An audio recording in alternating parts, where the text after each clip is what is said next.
মাসাদা করলাম না, বন্ধুদের সাথে করে নিয়ে পিকনিক করতে আরম্ভ করলাম, বৃষ্টি করতে আরম্ভ করে দিলাম। ঈশান নামাজটা কাজা হয়ে গেল, ফজরের নামাজটা কাজা হয়ে গেল। ফজরের নামাজটা আদা না করে তাড়াতাড়ি করে গোসল করে নতুন পোশাকটা পরে মাথায় টুপিটা দিয়ে আতর সুরমাটা মেখে ঈদুল ফিতরের ময়দানে, ঈদুল আজহার ময়দানে গিয়ে হাজির হলাম। ইমাম সাহেব যদি 5 মিনিট লেট করে নামাজটা আদায় করার জন্য চিৎকার করতে আরম্ভ করে দিই, ইমাম সাহেব নামাজ শুরু করো, 5 মিনিট লেট হয়ে যাচ্ছে কেন? ওই সময় ইমাম সাহেব তাড়াতাড়ি নামাজটা আদায় করলেন।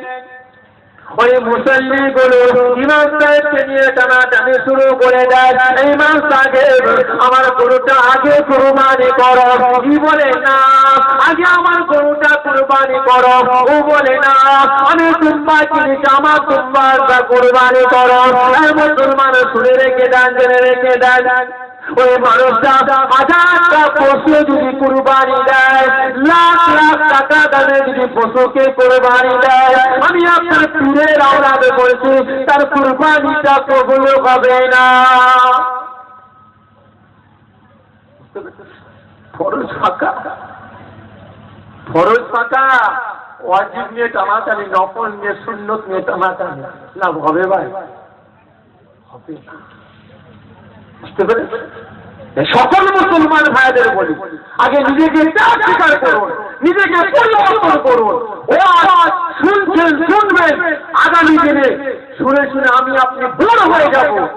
আগে নিজেকে তৈরি করুন, নিজেকে তৈরি করে ইমানে বসুন, আমি আপনি মুসলমান দেখবেন পরিবর্তন হয়ে যাব। হযরত ইব্রাহিম আলাইহিস সালাম তিনি আগে নিজেকে কুরবানি করেছিলেন, আগে নিজেকে কুরবানি করেছিলেন। আল্লাহ নবী সংক্ষেপে বলে মুক্তাসার, আল্লাহ রাব্বুল আলামিন হযরত ইব্রাহিম আলাইহিস সালামকে স্বপ্ন দেখান, ইব্রাহিম তোমার সবথেকে প্রিয় জিনিসকে তুমি কুরবানি করো। হযরত ইব্রাহিম আলাইহিস সালাম চিন্তায় পড়ে যান, সবথেকে প্রিয় জিনিস তো আমার কলিজার টুকরা সন্তান, তাছাড়া তার কেউ নয়, তাছাড়া আর কেউ নয়। আমার সন্তানকে কুরবানি দিতে হবে। মুসলমান, যদি আল্লাহ পাক এরকম স্বপ্ন আমাকে আপনাকে দেখান, এই আব্দুল জব্বার, আব্দুল সত্তার, তোমার সবথেকে প্রিয় জিনিসকে কুরবানি দাও, আমি আপনি দেব? যদি বলেন দেব, দেব না। কিন্তু ইব্রাহিম আলাইহিস সালাম ভালো করে বুঝবেন কি বলতে চাই। ওই সময় চিন্তায় পড়ে গেছে, আমার সবথেকে প্রিয় জিনিস হচ্ছে আমার কলিজার টুকরা সন্তান হযরত ইসমাঈল। ওই সময় তিনি কি করলেন, চলে আসলেন হযরত ইসমাঈল আলাইহিস সালামের কাছে। ইব্রাহিম আলাইহিস সালাম তার ফ্যামিলিকে বলছেন, আম্মা জান হযরত হাজরাকে বলছেন, আপনি আর দেরি করবেন না, আপনার কলিজার টুকরা সন্তানকে নতুন পোশাকটা পরিয়ে দিন, আমি কুরবানি দেওয়ার জন্য যাব। আল্লাহ পাক আমাকে স্বপ্ন যদি জানিয়েছে। ও আমার ভাইজানেরা, এই যুবকেরা, আল্লাহ নবী হযরত ইব্রাহিম আলাইহিস সালাম তার কলিজার টুকরা সন্তান হযরত ইসমাঈল আলাইহিস সালামকে যখন কুরবানি দেওয়ার জন্য দিয়ে যাবে, ওই সময় তার স্ত্রীকে বললেন, আগলিয়াকে বলতে লাগলেন, ইসমাঈল আম্মা জান, খবরদার খবরদার খবরদার, আপনি দেরি করবেন না, তাড়াতাড়ি করে আমার কলিজার টুকরা সন্তানকে আপনি তাড়াতাড়ি করে নতুন পোশাকটা পরিয়ে দিন, আমি মিনার ময়দানে নিয়ে যাব, আমি সেখানে গিয়ে কুরবানি দেব। আম্মা জান কি করে তাড়াতাড়ি নতুন পোশাক পরিয়ে দিলেন, হুজুর আপনি যান, আপনি চলে যান। হযরত ইব্রাহিম আলাইহিস সালাম কি করলেন, সন্তানকে বুকে জড়িয়ে ধরে নিয়ে আসছেন, চোখ দিয়ে টপ টপ টপ টপ করে পানি পড়ছে। ওই সময় ইবলিস শয়তান থাকতে পারে না, ইবলিস শয়তান চিন্তায় পড়ে যায়, যা যদি ইব্রাহিম ইসমাইলকে কুরবানি দিয়ে দেয় তাহলে তো আল্লাহ পাকের কাছে ইব্রাহিম ভালো হয়ে যাবে। এটা কি করে মানা যায়? ইব্রাহিমকে খারাপ করতেই হবে। ওই সময় আম্মা জানের কাছে গিয়ে বলছে, ইসমাইলের আম্মা জান, আপনি জানেন আপনার বেটাকে আপনার স্বামী নবী ইব্রাহিম কুরবানি দিতে নিয়ে যাচ্ছে? আপনি জানেন? আপনি এখনই রুখে দেন, এখনই বাধা দেন, নাহলে আপনার ছেলেকে কুরবানি দিয়ে দেবে। আম্মা জান বলেছিলেন, এই শুনে রাখ, আমার ছেলে একটা ইসমাইল কেন, আমি ইসমাইলের মা বলছি, আল্লাহ একটা নয়, দুটো নয়, হাজারে হাজারে সন্তান আল্লাহ পাক ইসমাইলের আম্মা জান আমাকে সন্তান দান করে। আমি ইসমাইলের আম্মা জান বলছি, হাজারে হাজারে ইসমাইলকে আমি আল্লাহ পাককে খুশি করার জন্য আমি কুরবানি দেওয়ার জন্য তৈরি আছি। বলুন সুবহানাল্লাহ। ইবলিস শয়তান বলতে পারা যাবে না, এ হবে না। ওই সময় ইসমাইল আলাইহিস সালাম হেঁটে হেঁটে যাচ্ছেন। ইবলিস শয়তান ইসমাইল আলাইহিস সালামকে বলছে, ইসমাইল কোথায় যাচ্ছ, কোথায় যাচ্ছ?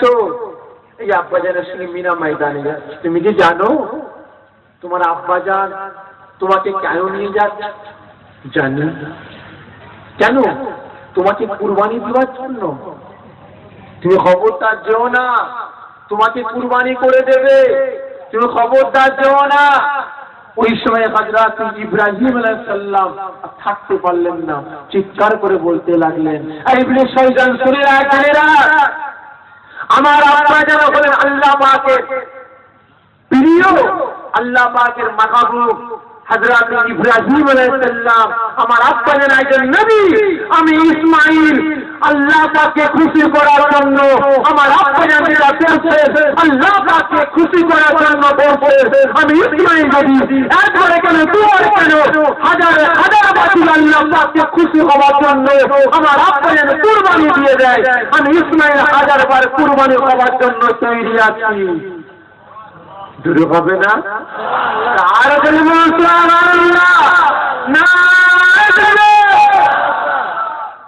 ওই সময় তিনি থাকতে পারলেন না, পাথর ছুড়ে ইবলিস শয়তানকে তাড়িয়ে দিয়েছে। প্রত্যেকটা হাদিস আগে যখন কাবা শরীফে যান, শয়তানকে 3 জায়গায় মারতে হয়। সেটাই তো নাকি? হ্যাঁ কিনা বলে? আমার কথা কি আপনাদের বুঝতে অসুবিধা হচ্ছে ভাই? 3 জায়গায় শয়তানকে মারতে হয় প্রতিটা হাজির সাহেবকে। তা ওই সময় দ্বিতীয়বার শয়তান দেখা দেয়। দ্বিতীয়বার হযরত ইব্রাহিম আলাইহিস সালাম তার সন্তানকে নিয়ে মিনা ময়দানে হাজির হয়ে যায়। ও আমার ভাইজানেরা, ও যুবকেরা, সংক্ষেপে বলি বোঝার চেষ্টা করুন। ওই সময় আল্লাহ নবী তার নবী হযরত ইব্রাহিম আলাইহিস সালাম থাকতে পারলেন না। তার কলিজার টুকরা সন্তান হযরত ইসমাইলকে বলতে লাগলেন, হে বাবা ইসমাইল, খবরদার খবরদার খবরদার বাবা, তুমি দেরি করো না।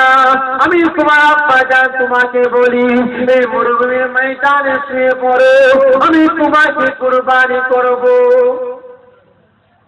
বলার সঙ্গে সঙ্গে হযরত ইসমাইল আলাইহিস সালাম মরুভূমির ময়দানে শুয়ে বললেন, আব্বা জান আপনি আমাকে কুরবানি করুন, খবরদার আপনি দেরি আর করবেন না। আব্বা জান আপনি কুরবানি করুন, দেরি করবেন না। ওই সময় হযরত ইব্রাহিম আলাইহিস সালাম তরবারটা উঁচা করলেন, উলঙ্গ তলোয়ার।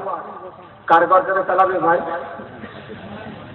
ইসমাইলটাকে হযরত ইব্রাহিম আলাইহিস সালামের কলিজার টুকরা সন্তান যখন তরবারটা উঁচা করেছে, হযরত ইব্রাহিম আলাইহিস সালামের দৃষ্টিটা চলে যায় তার কলিজার টুকরা সন্তান ইসমাইলের চোখের দিকে, মুখের দিকে তাকাতে পারলেন।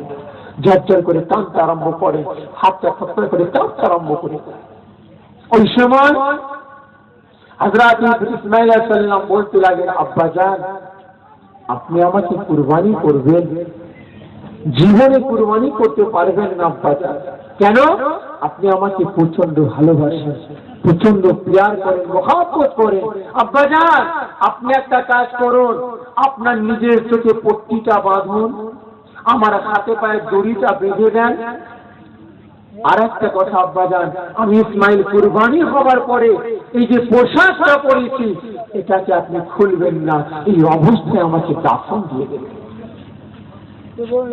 ইব্রাহিম আলাইহিস সালাম থাকতে পারেন, তিনি কি করলেন, নিজের চোখে পট্টিটা বাঁধলেন, সন্তানের হাতে পায়ে দড়িটা বাঁধলেন, ওই সময় উলঙ্গ তলোয়ারটা উঁচা করেছে, হযরত ইসমাইল আলাইহিস সালামের গর্দানে চালা দিলেন। ও আমার ভাইজানেরা, ও জওয়ান যুবকেরা, ওই সময় আল্লাহ রাব্বুল আলামিন আর থাকতে পারলেন না। মালাইকা ফেরেশতা হযরত ইসমাঈল সাল্লামকে ডাকতে লাগলেন, হে জিবরাইল, খবরদার দেরি করো না, আমি আল্লাহ পাক তোমাকে বলি, যাও যাও যাও, আমি আল্লাহ পাক তোমাকে বলছি, আমি আল্লাহ পাকের জান্নাত থেকে একটা সব থেকে বড় দুম্বা নিয়ে গিয়ে ইসমাঈলের পরিবর্তে ওই জায়গাটায় দুম্বাকে শুইয়ে দাও। যদি বলুন না সুবহানাল্লাহ। কিতাবের মধ্যে পাওয়া যায় ওই সময় মালাইকা ফেরেশতা দুম্বাটাকে নিয়ে তীরের গতিতে এসে ইসমাঈল সাল্লামকে ছড়িয়ে দিয়ে ওই জায়গাটায় দুম্বাটা ছড়িয়ে দেয়। দিবার সঙ্গে সঙ্গে হযরত ইব্রাহিম আলাইহিস সালাম বিসমিল্লাহ আল্লাহু আকবার বলে তরবারটা চালিয়ে কুরবানি করতে আরম্ভ করে দিলে, সঙ্গে সঙ্গে আল্লাহ নবী হযরত ইব্রাহিম আলাইহিস সালামের কলিজার টুকরা সন্তান হযরত ইসমাঈল আলাইহিস সালাম, মালাইকা ফেরেশতা হযরত জিবরাইল আলাইহিস সালাম ওই সময় সাথে সাথে বলেছিলেন বিসমিল্লাহ আল্লাহু আকবার। ওই সময় হযরত ইব্রাহিম আলাইহিস সালাম প্রচন্ড রেগে গিয়েছিলেন। কি ব্যাপার, এত বড় বড় হইতে আমি আমার সন্তান ছাড়া কেউ না, কে আমার সাথে সাথে বিসমিল্লাহ আল্লাহু আকবার এই কথাটা বললো। প্রতিটা খুলে দেখেন মালাইকা ফেরেশতারা পাশে দাঁড়িয়ে আছেন হযরত ইসমাঈল আলাইহিস সালাম। জোরে বলুন সুবহানাল্লাহ। কি ব্যাপার, এ মালাইকা ফেরেশতা, আপনি কি করলেন?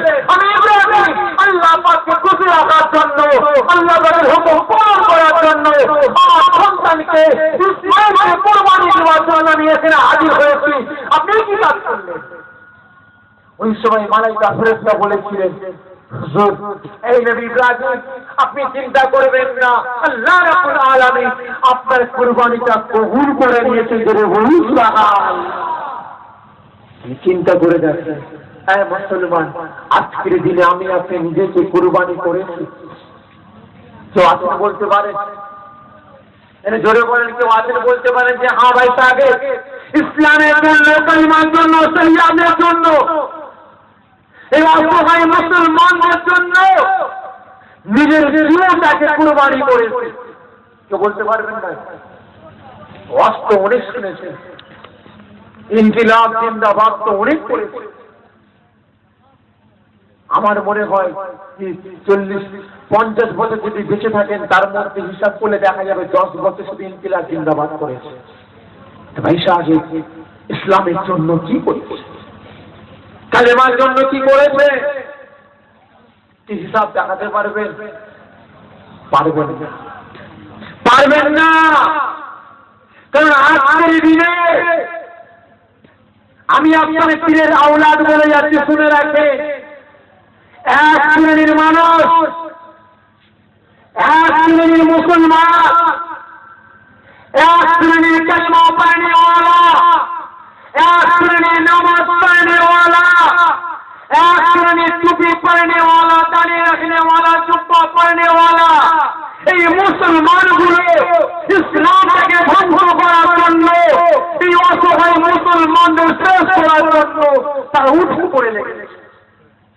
সত্য বললাম না ভুল বললাম?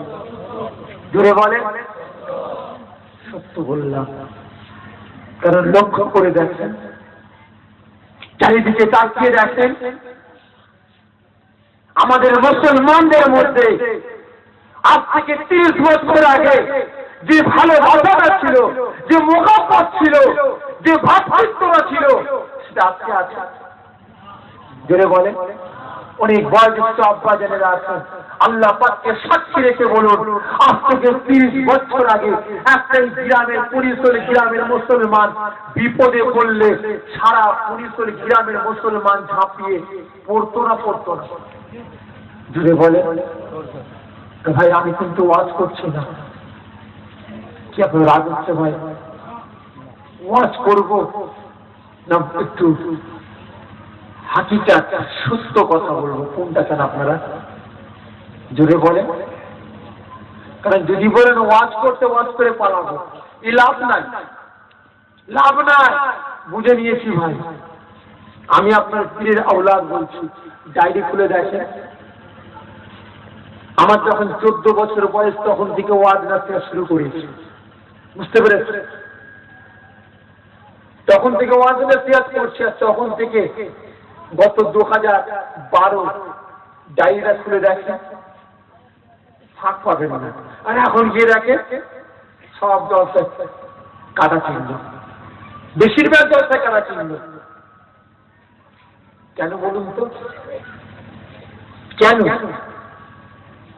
আল্লাহ জলসা ওই সময় করব যে সময় এই বাংলার মুসলমান এক, এই বাংলার মুসলমানদের ভাষাটা এক হবে, যে সময় বাংলার মুসলমানদের হাতটা একটা মুসলমানের হাত আর একটা মুসলমানের হাতে আসবে।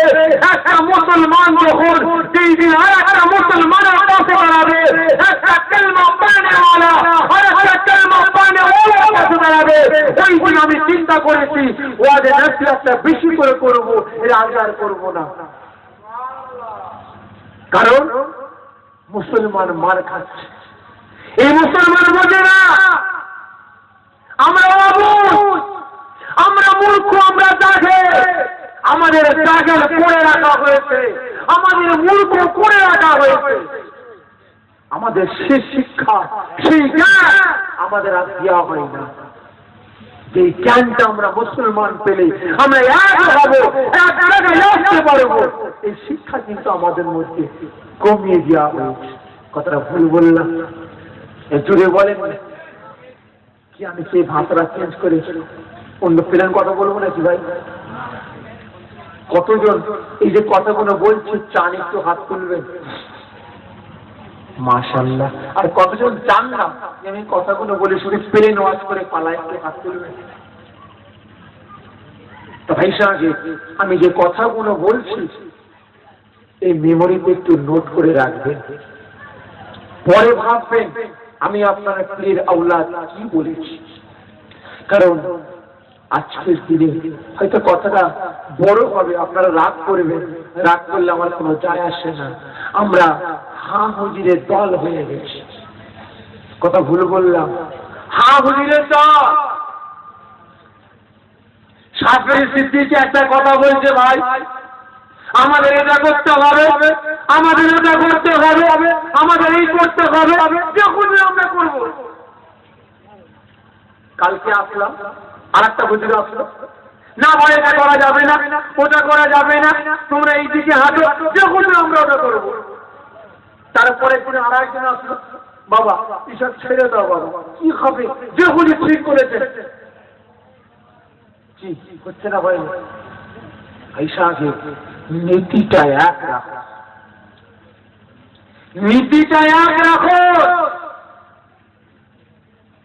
যারা হুজুর কেবলার ভক্ত মুরিদ আপনারা হয়েছেন, যারা হুজুর কেবলা যেমন নীতি ছিল একটা, যারা হুজুর কেবলার ভক্ত মুরিদ বলে আমি আপনি দাবি করি না, জোরে বলে কতজন যারা পীরের ভক্ত মুরিদ হয়েছে, তো হাতটাকে উঠান, জোরে তাকবীর, নারা তাকবীর, আরো জোরে নারা তাকবীর। তারা হুজুর কেবলা পাগল মুরিদ মোতাকে দিব, তারা হুজুর কেবলার পাগল মুরিদ মোতাকে দিব, নারা তাকবীর। হাত না দিয়ে দেন ভাই সাহেব। আজকের দিনে এক শ্রেণীর মানুষ, ওই টুপি পরনেওয়ালা, জুব্বা পরনেওয়ালা, দাড়ি রাখনেওয়ালা, এই মানুষগুলো ইসলামের কিছু জিনিসকে হাতিয়ার বানিয়ে নিয়েছে এই মুসলমানদের শেষ করার জন্য। কারণ এরা জানে যে মুসলমানদের এক হতে দেওয়া যাবে না। ভাই, মুসলমানদের সব থেকে বড় দুশ্মন কে বলতে পারে? জোরে বলেন না। মুসলমানদের সব থেকে বড় শত্রু কে? ইহুদি। জোরে বলেন না। খ্রিস্টান। ভাই, একটা কথা বলি, আপনি আমার দুশ্মন, আপনি আমার দুশ্মন, আমি আপনার দুশ্মন। যখন আমরা জানাজানি হয়ে গেছে আমাদের মধ্যে, যখন পরিচয় পেয়ে গেছে আপনি আমার দুশ্মন, পেলে ছাড়বেন না। আপনিও জানেন আপনি আমার দুশ্মন, আমি আপনাকে পেলে ছাড়বো না। তাহলে আপনি চট করে আমার ক্ষতি করতে পারবেন? তাহলে আমি তাড়াতাড়ি আপনার ক্ষতি করতে পারবো? পারবো না। তো ভাই কি বলছি ভালো করে বুঝবেন।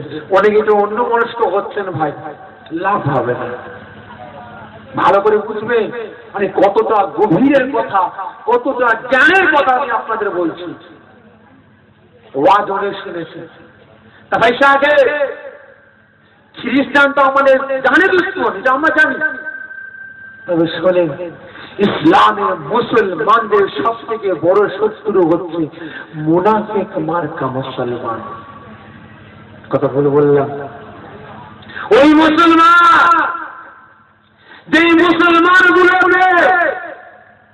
ওই আমেরিকা খ্রিস্টান কিনে রেখে দিয়েছে,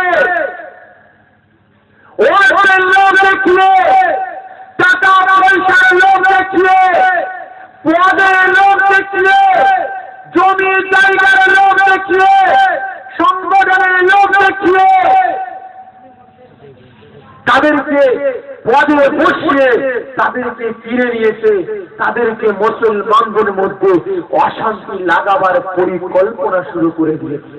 এই মুসলমান, আজ থেকে 40 বছর আগে এই পরিসরে ইসালের সওয়াব কটা হতো? একটু জোরে বলবেন, বয়সের সাপ বাজারে বলেন তো কটা হতো? দুটো কি তিনটে? হ্যাঁ, দুটো কি তিনটে? আর পাড়ায় পাড়ায় হচ্ছে কেন? আমি বলে যাচ্ছি, লিখে রেখে দেন। এই হঠাৎ পাড়ায় এই যে আজকে জলসা হয়েছে, আজ থেকে 15 বছরের মধ্যে এই জলসাটা হয় দুটো হবে, না হলে তিনটে হবে। লিখে রেখে দেন। যদি যেদিন না হয়, আপনাদের পায়ে জুতোটা আমার গলার মালায় করে দেবেন, পীরের আওলা সারা জীবন ও গলায় করে ঘুরে বেড়াবে। কারণ আজকে হঠাৎ করার গ্রাম কমিটি এক হয়ে ইসালের সওয়াবটা করেছে। এর মধ্যে কিছু আমেরিকার মুনাফিক, আমেরিকার চামচা, আমেরিকার তারা এই কমিটির মধ্যে গ্রামবাসীর মধ্যে শিষ্য দিতে আরম্ভ করে দেবে। এই তোরা চাঁদা দিয়ে তোরা ভাগ করে খায়, তোরা চাল বীজ বিক্রি করে খায়, তোরা যা টাকা পয়সা জিনিস সব ওরা আত্মসাৎ করে নেয়। দেখিস না, তোদেরকে কমিটির মধ্যে রাখেন রে, তোদেরকে সদস্য রাখে রে। 10-7 দিন আগে চাঁদা তোর, ইটা কর, উটা কর, আর এই বাবুগুলো বসে থাকে ঠ্যাঙের উপর ঠ্যাং দিয়ে। আপনারা ভাবছেন ঠিক কথা বলেছেন, ঠিক কথা বলেছেন, এটা হবে না, এইটা হবে না।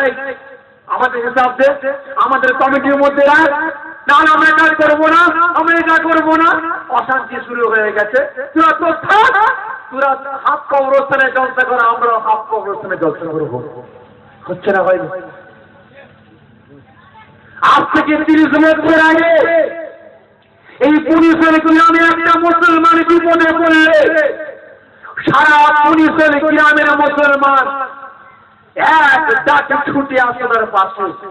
কিন্তু আজ ওই পাড়ার মুসলমান ইন্তেকাল করেছে, এই পাড়ার মুসলমান জানাজার নামাজ পড়তে যায় না, এমন রিপোর্ট আমাদের কাছে আছে। এই পাড়ার মুসলমান বিপদে পড়েছে, ওই পাড়ার মুসলমান বলছে ঠিক হয়ে তোর মরা দরকার ছিল, মূল্য না, বেঁচে গেল। হচ্ছে না ভাই? কি ব্যাপার? কেন? ওই আমেরিকা জানে, ওই খ্রিস্টানরা জানে যে কালমা পড়নেওয়ালা এই টুপি দাঁড়িয়ে রাখনেওয়ালা এই মুসলমান, এই মোল্লার বাচ্চারা, এমপিরা, এরা যদি একসাথে এক হয়েছে 2 রাকাত নফল নামাজ পড়ে যে কোনো বিপদ আপদে আল্লাহ পাকের দরবারে দুটো হাত তুলে যাবে যে আল্লাহ আপনি আমাদের সাহায্য করেন, আল্লাহ আমরা বিপদে আছি, গাড়ি মদর নাজিল করে এই মোল্লা বাচ্চাদের উপরে আল্লাহ পাক গাড়ি মদর নাজিল করবে। জোরে হবে না সুবহানাল্লাহ? ওরা জানে এই ভয় খাচ্ছে এই মুসলমানদের এক হতে দেওয়া যাবে না। বুঝতে পেরেছেন? এসব আমেরিকার চাল। শুধু এটা নয়, আইসাকে দুঃখ লাগে, ব্যথা লাগে, বলা ঠিক নয়, তবুও বলছি ভাই, মুসলমানদের কোনো জাত আছে? এই জোরে বলেন আছে? মুসলমানদের কোনো দল আছে? আমাদের একটাই দল হলো ইসলাম। কি তাই তো? আমাদের একটাই দল হলো ইসলাম।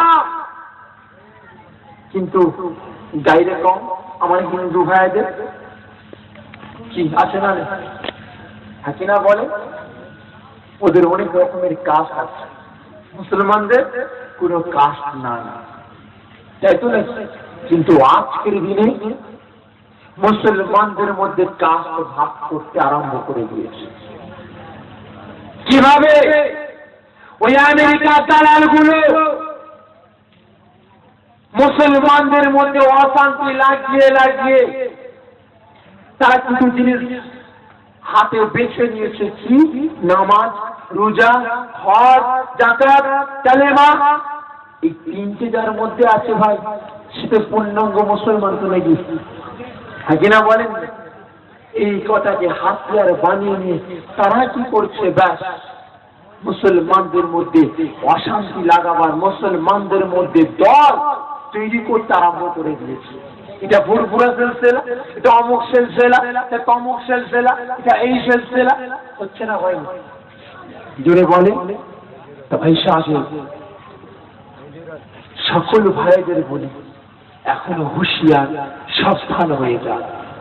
এখনো সময় আছে আমরা মুসলমান আমাদের এক হবার। যদি আমরা মুসলমান এক না হই তাহলে আমরা পদে পদে লাঞ্ছিত হব, অপমানিত হব। বুঝতে পেরেছেন? কারণ আমাদের ফুরফুরা শরীফের পাশে, আমি আজকে বক্তব্য দিতে বলছিলাম, ফুরফুরা শরীফের পাশে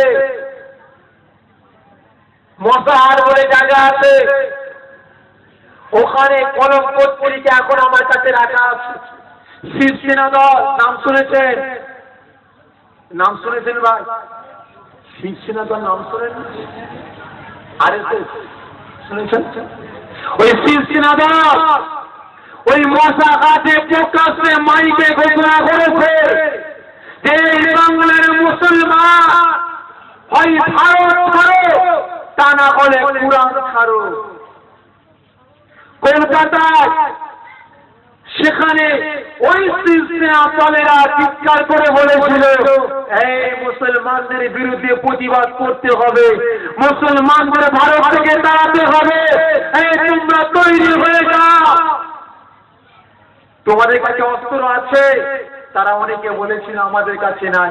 তারা ওই সময় বলেছিল যে তোমাদের নামটাকে এখানে লিখে যাও, তোমাদের অস্ত্র তুলে হাতে তুলে দেওয়া হবে মুসলমানদের তাড়াবার জন্য।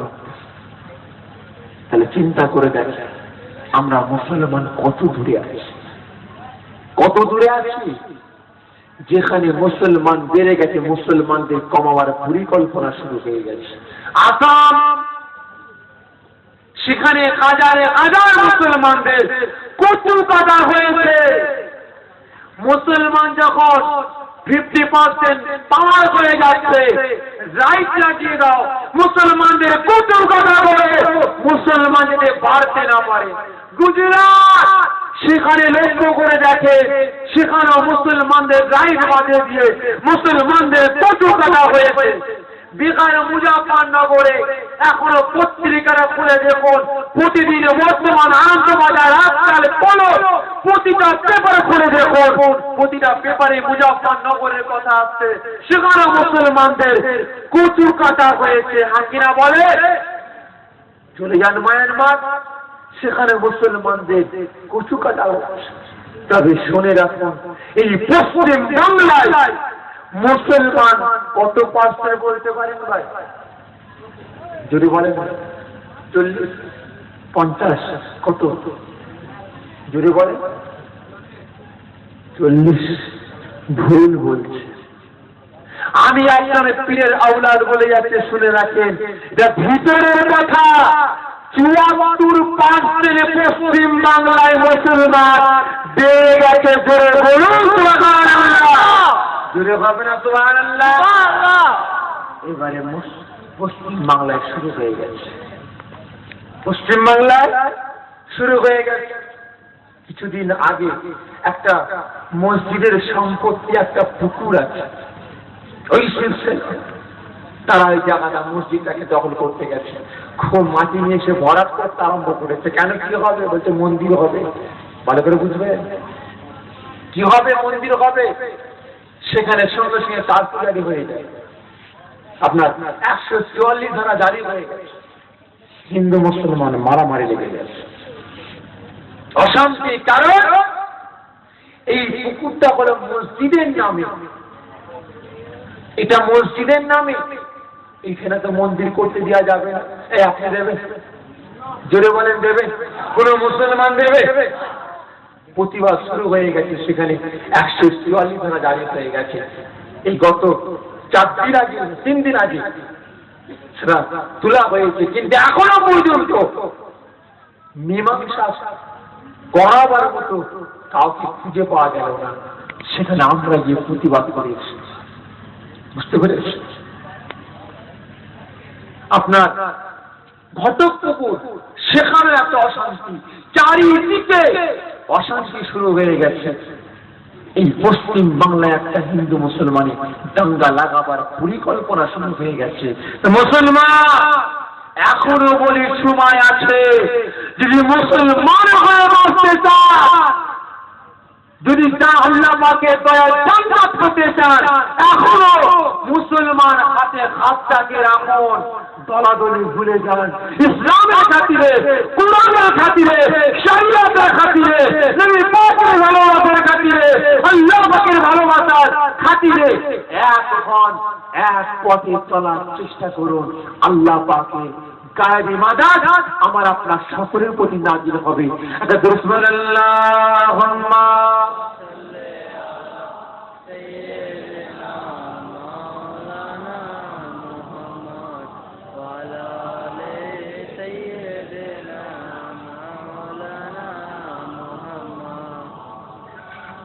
আমার দিনদার ইমানদার নেককার পরিজগার আল্লাহ ভাইজ্যেষ্ঠ আব্বা জানেরা, সকল ভাইদের এই মূল্যবান কথাটা বললাম।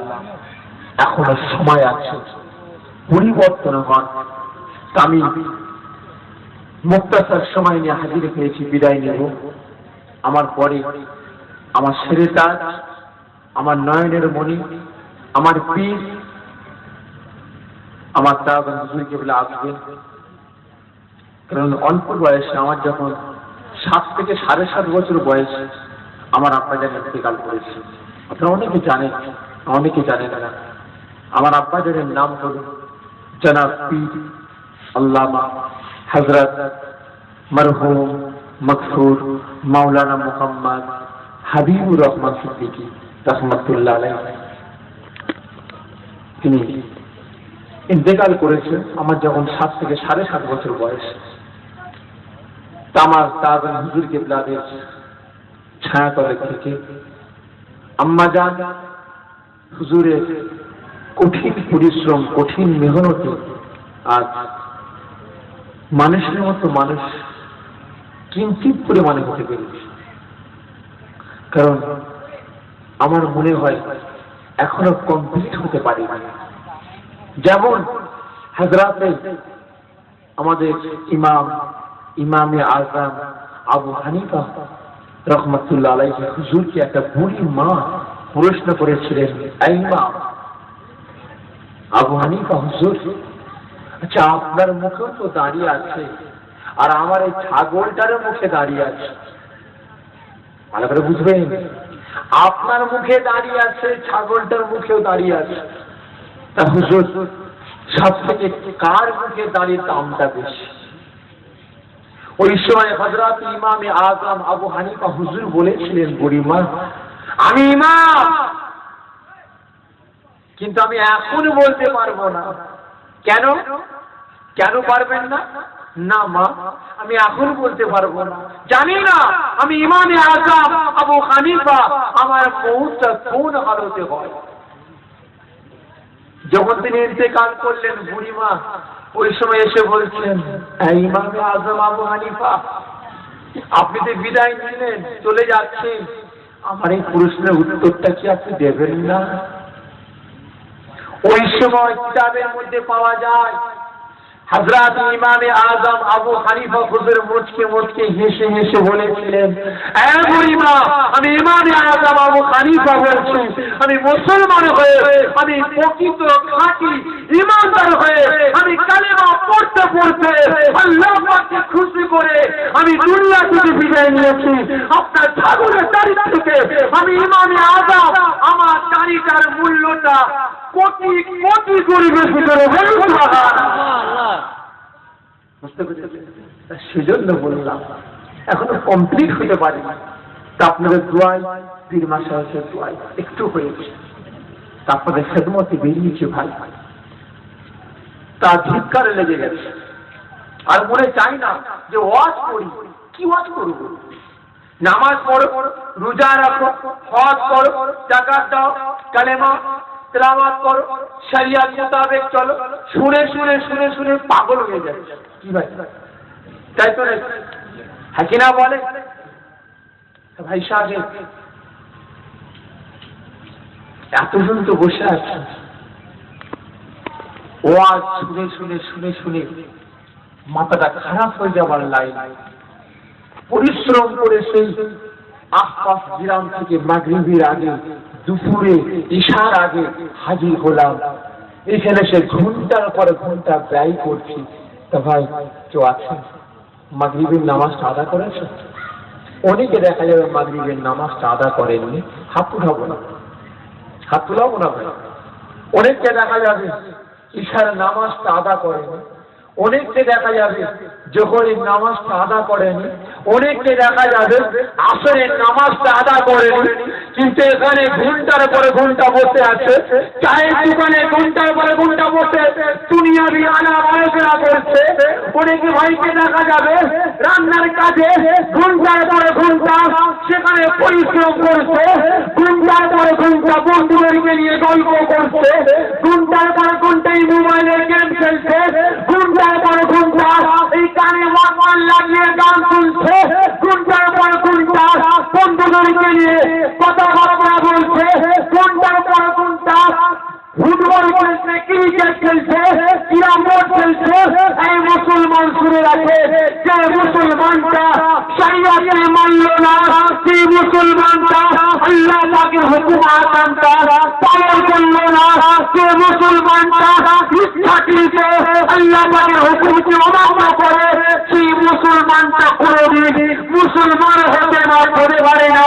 সেই মুসলমানটা যদি আল্লাহ পাকের হুকুমটাকে অস্বীকার করে মারা যায়, সে কাফের হয়ে কবরে যাবে। এত বড় কথা বললাম কারণ গত রমজান মাসে কুরবানি আপনার কি ভোট পড়েছিল, তাই না? এই রোজার মাসে ভোট পড়েছিল তো ভাই, আমাদের ফাটা কপাল, মুসলমানদের ফাটা কপাল, বুঝলে? আমি কোনো পার্টির বিরুদ্ধে বলবো না ভাই, আমার কাছে সব পার্টি ভালো। তারা ভক্ত মুড়ি, কে সিপিএম করে, কে টিএমসি করে, আপনার কে কংগ্রেস করে, কেউ বলেন না আর কি করে, কত সব দল, সব মুসলমান, তারা ভক্ত মুড়ি। পার্টির বিরুদ্ধে বললে দাওয়াত করবো না, ফুরফুরার বিরুদ্ধে বলে ঝাড়া ধরবো, কি তাই তো নাই? পার্টির বিরুদ্ধে বললে দাওয়াত করবো না, আর ফুরফুরার বিরুদ্ধে বলে ঝাড়া ধরবো, তাই তো ভাই সাহেব? কোন পার্টির বিরুদ্ধে আমি বলছি না, জলসায় গিয়েছিলাম, হাজিরা বলতে গিয়ে অন্যদিকে চলে আসলাম। আমাদের ফাটা কপাল কেন জানেন? রাত পরে গিয়েছিল একদিন, মনে আছে? মনে আছে কি ভাই? হ্যাঁ, ওই সময় আমাদের শ্রীরামপুরের বিধায়ক কল্যাণ বন্দ্যোপাধ্যায় তিনি কোর্টে দাঁড়িয়ে চিৎকার করে বলেছিলেন হাতে পেপারটাকে নিয়ে যে ভোটের দিনে রদ পড়ে গেছে, ওই দিনে ভোট করা যাবে না। কিন্তু কোন মন্ত্রী, কোন এমপি, কোন উকিল, কোন নেতা একটা বড় মুখ ফসকে বলে ফেলল না যে মোল্লাদের রুটা পড়েছে, ওই দিনে ভোট করা যাবে না। বুঝতে পেরেছেন? সবাই বলছে হাইকোর্টের আইন মাথায় রাখছে, হাইকোর্টের আইন মাথায় রাখছি, আমিও রাখি। কি তাই তো নাকি? সে আমিও রাখি। হাইকোর্টের আইনটা আমার আপনার তৈরি, কি তাই তো নাকি? হাইকোর্টের আইন আমার আপনার তৈরি। ওপর মহল একজনের ফাঁসির অর্ডার হয়ে গেছে, ওপর থেকে ফোন আসছে, ওকে ছেড়ে দাও, ওকে ফাঁসি দিও না। ফাঁসি হবে? জোরে বলেন না হবে?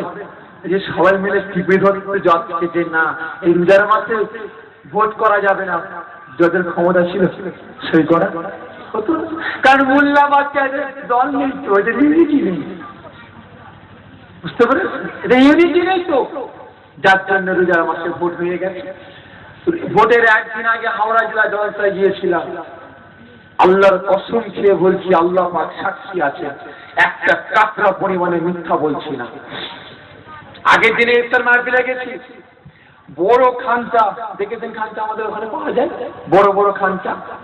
ওই খানটা ভর্তি ফল, এরকম বড় পাড়ায় স্টেজ করেছে। আমার পাশে কিছু কিছু নেতা কাটা আছে, নিচে প্রায় 300-400 মানুষ বসে আছেন, সব লম্বা টেবিলে ইফতার আজান হবে, দোয়ার পরে আজান হবে, ইফতার করব।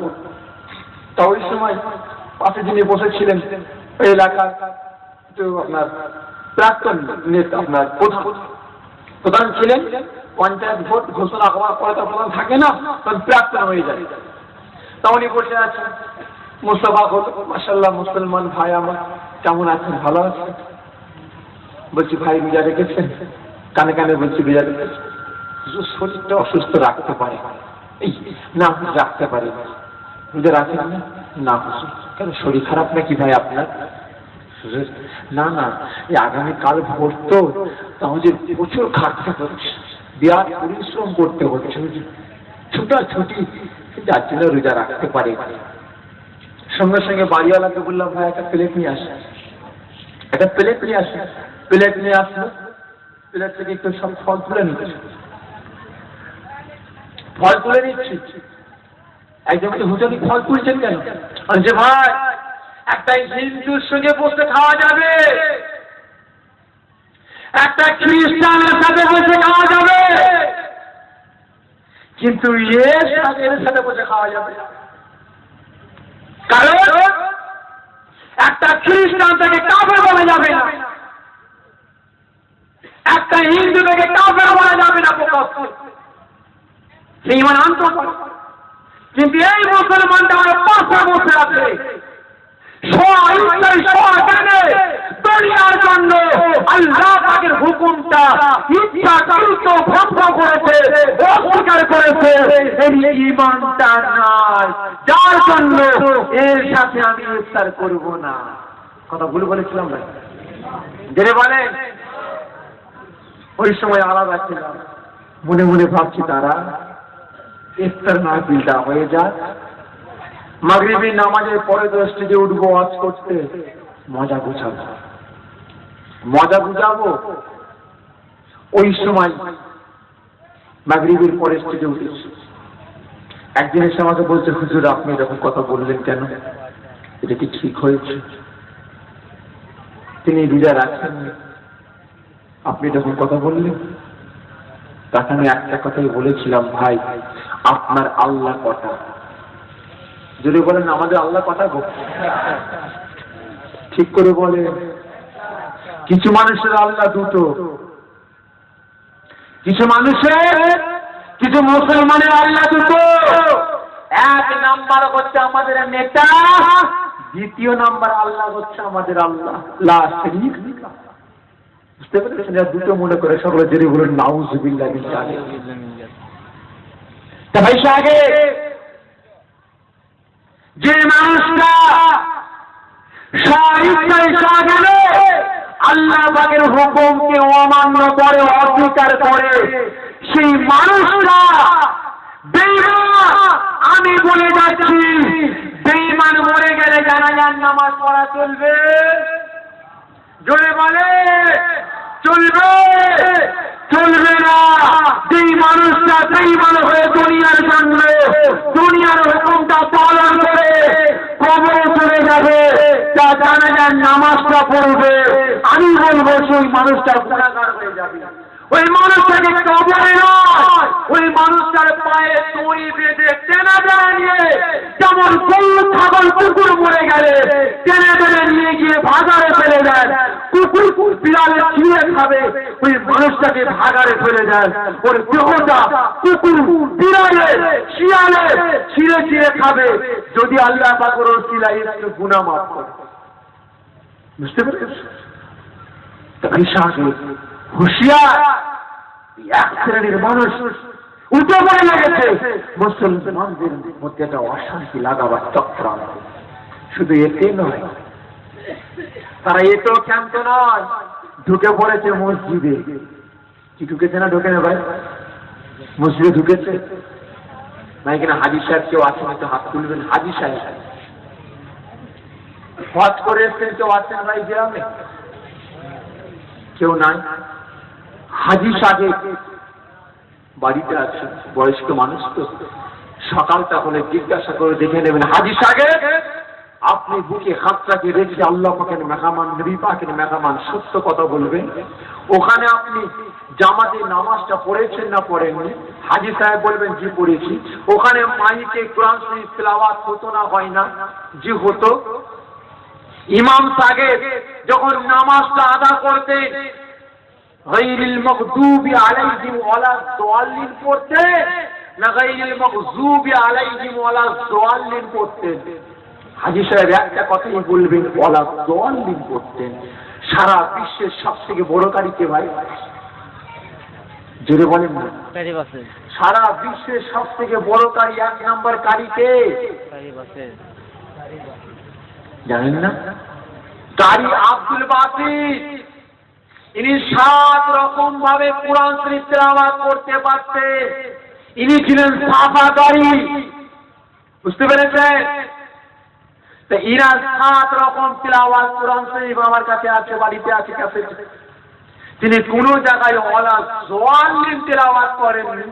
আরে ফচকে মুরগি দৌড়ে থাকার জন্য মসজিদে এসে বলছে গায়রিল মাগদুবি আলাইহিম ওয়ালাদ দাল্লিন। এই মুসলমান যারা পীরপন্থী মেনে নেবে, জোরে বলেন মানবে? মানবে না, তারা প্রতিবাদ করবে। ইমাম সাহেব কি নামাজ আদা করলে, কি বললে, তোমার পিছনে নামাজ হবে নাকি তাড়িয়ে দাও। কমিটির মধ্যে দুটো ভাগ হয়ে গেল। কি বলছে? আমি এই মসজিদে টাকা দিয়েছি, এই মসজিদের মুসল্লি আমি, সেক্রেটারি সভাপতি আমি, তোমরা এই মসজিদ থেকে বেরিয়ে যাও, এই ইমাম থাকবে এখানে, তোমরা চলে যাও। তারা আবার পাশে একটা মসজিদ করে নামাজ পড়ছে। কি হচ্ছে না ভাই? জোরে বলে। তো ভাই সাহেব চারিদিক দিয়ে পরিকল্পনা শুরু হয়ে গেছে মুসলমানদের সাইজ করার জন্য। ওদের একটাই লক্ষ্য, দাদা হুজুর কেবলা ফুরফুরা দরবার শরীফের পীর, 52 জেলার পীর নয়, সারা বিশ্বের মুজাদ্দিদ জামা কুতুবুল আলা আমির শরিয়া দাদা হুজুর পীর রহমাতুল্লাহ আলাইহি এই ভক্ত মুরিদদেরকে ভাঙা, এদেরকে ভুল বুঝিয়ে ওই দাদা পীরের মুরিদ থেকে টেনে নিয়ে চলে এসো। হাকিনা বলেন এই পরিকল্পনা নয়? তাহলে এবারে বলুন, যে মানুষটা আমি কাফের সিদ্দিকী ভুল করতে পারি, যে মানুষটা আমার পাপ ভুল করতে পারে, যে মানুষটার কোনো ভুল ছিল না, যে মানুষটাকে আল্লাহ পাক জামানের মুজাফফর করে পাঠিয়েছিলেন, সে মানুষটার ভুল হতে পারে? যদি বলে সেই মানুষটাকে আজ উল্টো পাল্টা কথাবার্তা বলে সেই মানুষটার মুরিদগুলোকে ভাঙিয়ে নেবার চেষ্টা করছে, তাহলে এই মুসলমান দাঁড়াতের ভক্ত মুরিদেরা, তাহলে সেই মানুষটার বিরুদ্ধে আপনারা উঠবেন না? উঠবেন না? জোরে বলেন, উঠবেন না? উঠবেন না? যারা হুজুরকে তার বিরোধী যারা করবে, যারা হুজুরকে তার সিলসিলা যারা বিরোধী করবে, আমি আপনার পীরের আওলাদ, যদি আমার দ্বারা যারা পীরের সিলসিলা কমি হয়, তাহলে আমার আপনারা বিরোধিতা করবেন না? করবেন না? যদি বলেন, জোরে বলে। অনেকে চুপ আছেন, আপনারা করবেন না নাকি? জোরে বলেন না, করবেন না? করবেন না? জোরে বলেন, করবো। মাশাআল্লাহ। ভাই সাহেব, বিদায় নেব সকলের কাছ থেকে। আবার বিদায় নেবার আগে সকালে বলেছি, আবারও বলছি, তারা হুজুর কিবলার সংগঠন আপনাদের এই গ্রামে এবং 19 প্রায় 23 থেকে 24টা পাড়া আমরা গ্রাম কমিটি আজকে সমাপ্ত করেছি। আমাদের একটাই সবথেকে বড় উদ্দেশ্য, আমাদের একটাই আশা হচ্ছে, ঘর দেব, টাকা দেব, জমি দেব, মার্কেট দেব, নার্সিংহোম দেব, আপনার এলাকায় মাদ্রাসা করে দেব, মক্তব করে দেব না, এটা আমাদের বক্তব্য নয়। অনেকে মনে করেন যে আঞ্জুমানে জামিয়াত উলামায় আসলে আমাদের গ্রামে টাকা পাবো, কল হবে, টাইম কল হবে, হসপিটাল হবে, নার্সিং হোম হবে, হ্যাঁ, ডাক্তারখানা হবে, চাকরি পাবো, এটা করবো না। কারণ এসো ভাই আমরা সকলে মিলে করি, এসো ভাই করে খাই, এসো ভাই করে যাই, এটা না। এসো ভাই করে খাই, সবাই মিলে খাই, এই সংগঠন টিকবে? এসো ভাই করে যাই, টিকবে? আজকে একটা জিনিস দেব, কালকে ভুলে যাবে, তাই তো? আর আমি সাবের সিদ্দিকের জমিটা চষবো, সবাই মিলে চষবো, আসেন। ধান সবাই মিলে রইব, ওই জিনিসটা ভালো না আমি আপনাদের করাবেন? করো তো, কোনটা ভালো? জোরে বলে। সবাই মিলে করব, এটা ভালো। আঞ্জুমানে জামিয়াত উলামার লক্ষ হাজারো আছে, আমরা প্রকাশ করছি না। হয়তো আমার ভাই ওখানে প্রকাশ করে ফেলেছিলেন আবেগে, আমার আব্বাস সিদ্দিকী ভাই যারা ওখানে প্রকাশ করে ফেলেছিলেন আমাদের আগামী দিনের ভূমিকাটা কি আমরা কি করব, ভাইকে নিষেধ করে দিয়েছি। আর দ্বিতীয়বার বলবেন না ভাই, বলে আমি আবেগে বলে ফেলেছি ভাই, কিছু মনে করো না। আমি ভাইকে একটা কথা বলেছিলাম, সংগঠনের রুল কিন্তু এটা নয়, করেছি বলো, করবো যেটা আগে থেকে নয়, আগে থেকে নয়। হয়তো বলা যায় না, নাও তো করতে পারি, তার ক্ষতি হয়ে গেছে আমাদের, কারণ করতে পারলাম না, তাহলে আমরা মৃত্যু কাজ্জাব হয়ে যাবো, তাই তো? হ্যাঁ কিনা বলে? তাহলে আমরা পীরের আওলাদ, আমাদের প্রতি আপনাদের আস্থাটা বাড়বে না কমবে? বাড়বে। বললাম এখানে টাইম কার্ডের ব্যবস্থা করে দেবো, করতে পারলাম না, আসতে পারবে না কমবে? কমে যাবে। দরকার নাই, করবো, সবাই মিলে করবো, কি তাই তো নাকি? তা ভাই সাহেব, আমরা সবাই মিলে করি এবং আমাদের এক নম্বরে লক্ষ্য হচ্ছে একটাই, সারা পশ্চিম বাংলা নয় ভারতবর্ষে একটাই মুসলমান সংগঠন হবে, যেটা হলো আঞ্জুমানে জামিয়াত উলামা, যেটা অন্যায়ের প্রতিবাদ করবে, যেটা সেই সংগঠন অন্যায়ের প্রতিবাদ করবে, অসহায় মুসলমানদের পাশে দাঁড়াবে। আমাদের মূল লক্ষ্য হচ্ছে একটাই, মুসলমানদের পাশে দাঁড়াবো। সংগঠনে হাজারো হয়েছে, মুসলমান মার খাচ্ছে, আজকে মুসলমানের হাজারো হাজারো মুসলমান, আল্লাহর কসমকে বলছি, হয়তো আপনারা পড়ে চলে নাই, চলে যান বৈপুর, চলে যান চমকাই তালা, চলে যান মিদনাপুর, চলে যান পাঁশকুড়া, চলে যান হাওড়া, চলে যান হুগলি, চলে যান 24 পরগনা, চলে যান মালদা, চলে যান মুর্শিদাবাদ, চলে যান বর্ধমান, বিভিন্ন জায়গায় জলসায় যায়। আল্লাহর কসম খেয়ে বলছি, আপনার পীরের আওলাদ আমরা থাকতে পারি না যখন বুড়ি মায়েরা, বয়োজ্যেষ্ঠ আব্বা জানেরা আমাদের কাছে এসে হাত ধরে পাটা ধরতে যায়, হুজুর দোয়া করুন, হুজুর দোয়া করুন। কি হয়েছে আব্বা জান, কি হয়েছে আম্মা জান, আমরা বিপদে পড়েছি, একটু দোয়া করুন। কি দোয়া করবো আব্বা জান, কি দোয়া করবো আম্মা জান? হুজুর আপনারা এই দোয়া করুন, আমার ছেলে 3 বছর গ্রাম ছাড়া, আমার ছেলে 2 বছর গ্রাম ছাড়া, হুজুর আমার মেয়েটা তার ইজ্জত নষ্ট করেছে, অমুকে অমুক সংগঠনের লোক, অমুক পার্টির লোক আমার মেয়েটা গড়াই করে দিয়ে শুনে গিয়েছে, হুজুর একটু দোয়া করুন আমার মেয়ে যেন জান্নাত নসিব পায়। হুজুর আপনি একটু দোয়া করুন, এই মাসুম বাচ্চা ছেলে মেয়েরা 4 বছর 5 বছর বাপের মুখ দেখতে পারে না, ঈদুল আজহা ঈদুল ফিতরের দিনে নোংরা ছিঁড়া জামা কাপড় পরে এই মেয়েরা ঈদের নামাজ পড়েছে, ছেলেরা নামাজ পড়েছে, হুজুর এদের মুখে হাতে ফুটাবার মতো কেউ নাই, একটু দোয়া করেন। আল্লাহর কসম দিয়ে বলছি, আপনার পীরের আওলাদ আমরা থাকতে পারি না, আমরা চলে যাই, আমরা ওই সময় আল্লাহ পাকের দরবারে ওই সমস্ত শয়তান মার্কা মানুষের জন্য আমরা দোয়া করি না, আমরা দোয়া করি যে আল্লাহ আপনার ভালোবাসার বান্দিদেরকে দুনিয়াতে পাঠিয়েছে, আপনার হাবিবের ভালোবাসার উম্মতদেরকে দুনিয়ায় পাঠিয়েছেন, যে আপনার হাবিব, যে আপনার রাসূল কেঁদেছেন, আজও কাঁদছেন, কাল কিয়ামত পর্যন্ত কাঁদবেন, যে উম্মতদের জন্য আল্লাহ এই উম্মতগুলো, এই শয়তানগুলো ওই উম্মতদের ঘর ছাড়া করেছে, আমার মা বোনের ইজ্জত নষ্ট করেছে। আল্লাহ ভাই এদেরকে আপনি বুঝ শক্তি দেন, আল্লাহ এদেরকে বুঝ শক্তি দেন, এদেরকে পরিবর্তন করুন, এদেরকে হিদায়াত করুন। আল্লাহ এরা যদি হিদায়াত না হয় আল্লাহ এদেরকে ধ্বংস করে দেন। এই বদদোয়াটুকু করি আমরা। আমি আপনার পীরের আওলাদ বলছি, হয়তো আপনার এলাকায় হয় না, অন্য অন্য এলাকায় চলে যান, খবর নেন। আফসোসের সাথে বলছি, আমি পাশের বৈতলের কথা বলছি, কারণ ওখানে আমি ঘন ঘন যাই। আজ 2 বছর টোটালি যাওয়া বন্ধ করে দিয়েছি, টোটালি। যেখানে ওই বৈতল গ্রামে প্রায় 35 থেকে 40টা ইসালের সওয়াব হতো, যেখানে প্রায় 30 থেকে 32টা দলকে আমি আসতাম, বুঝতে পেরেছেন?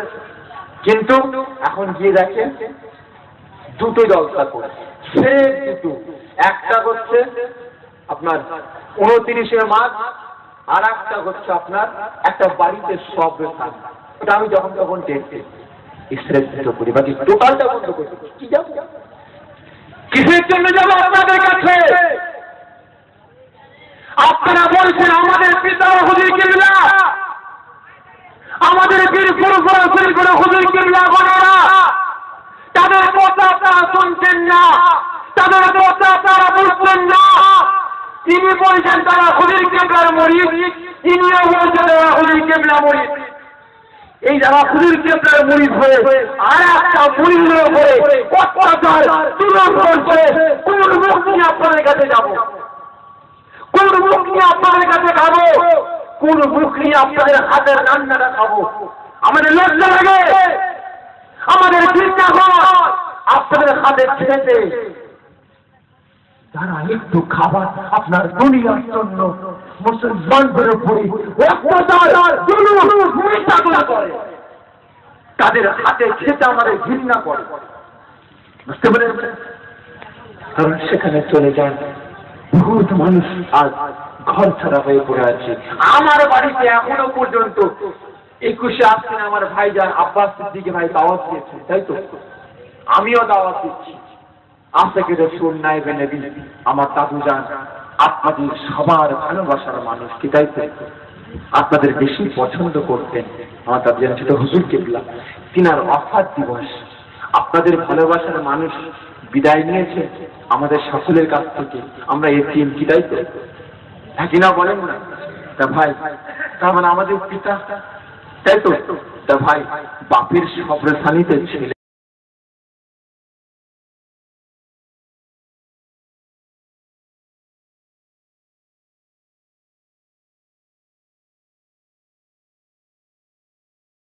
মাসরাদা করলাম না, বন্ধুদের সাথে করে নিয়ে পিকনিক করতে আরম্ভ করলাম, পিকনিক করতে আরম্ভ করে দিলাম। ঈশান নামাজটা কাজা হয়ে গেল, ফজরের নামাজটা কাজা হয়ে গেল। ফজরের নামাজটা আদা না করে তাড়াতাড়ি করে গোসল করে নতুন পোশাকটা পরে মাথায় টুপিটা দিয়ে আদর সুরমাটা মেখে ঈদুল ফিতরের ময়দানে, ঈদুল আজহার ময়দানে গিয়ে কাজে গোলাম। ইমাম সাহেব যদি 5 মিনিট লেট করে নামাজটা আদায় করার জন্য চিৎকার করতে আরম্ভ করে দিই, ইমাম সাহেব নামাজ শুরু করো, 5 মিনিট লেট হয়ে যাচ্ছে কেন? ওই সময় ইমাম সাহেব তাড়াতাড়ি নামাজটা আদায় করলেন।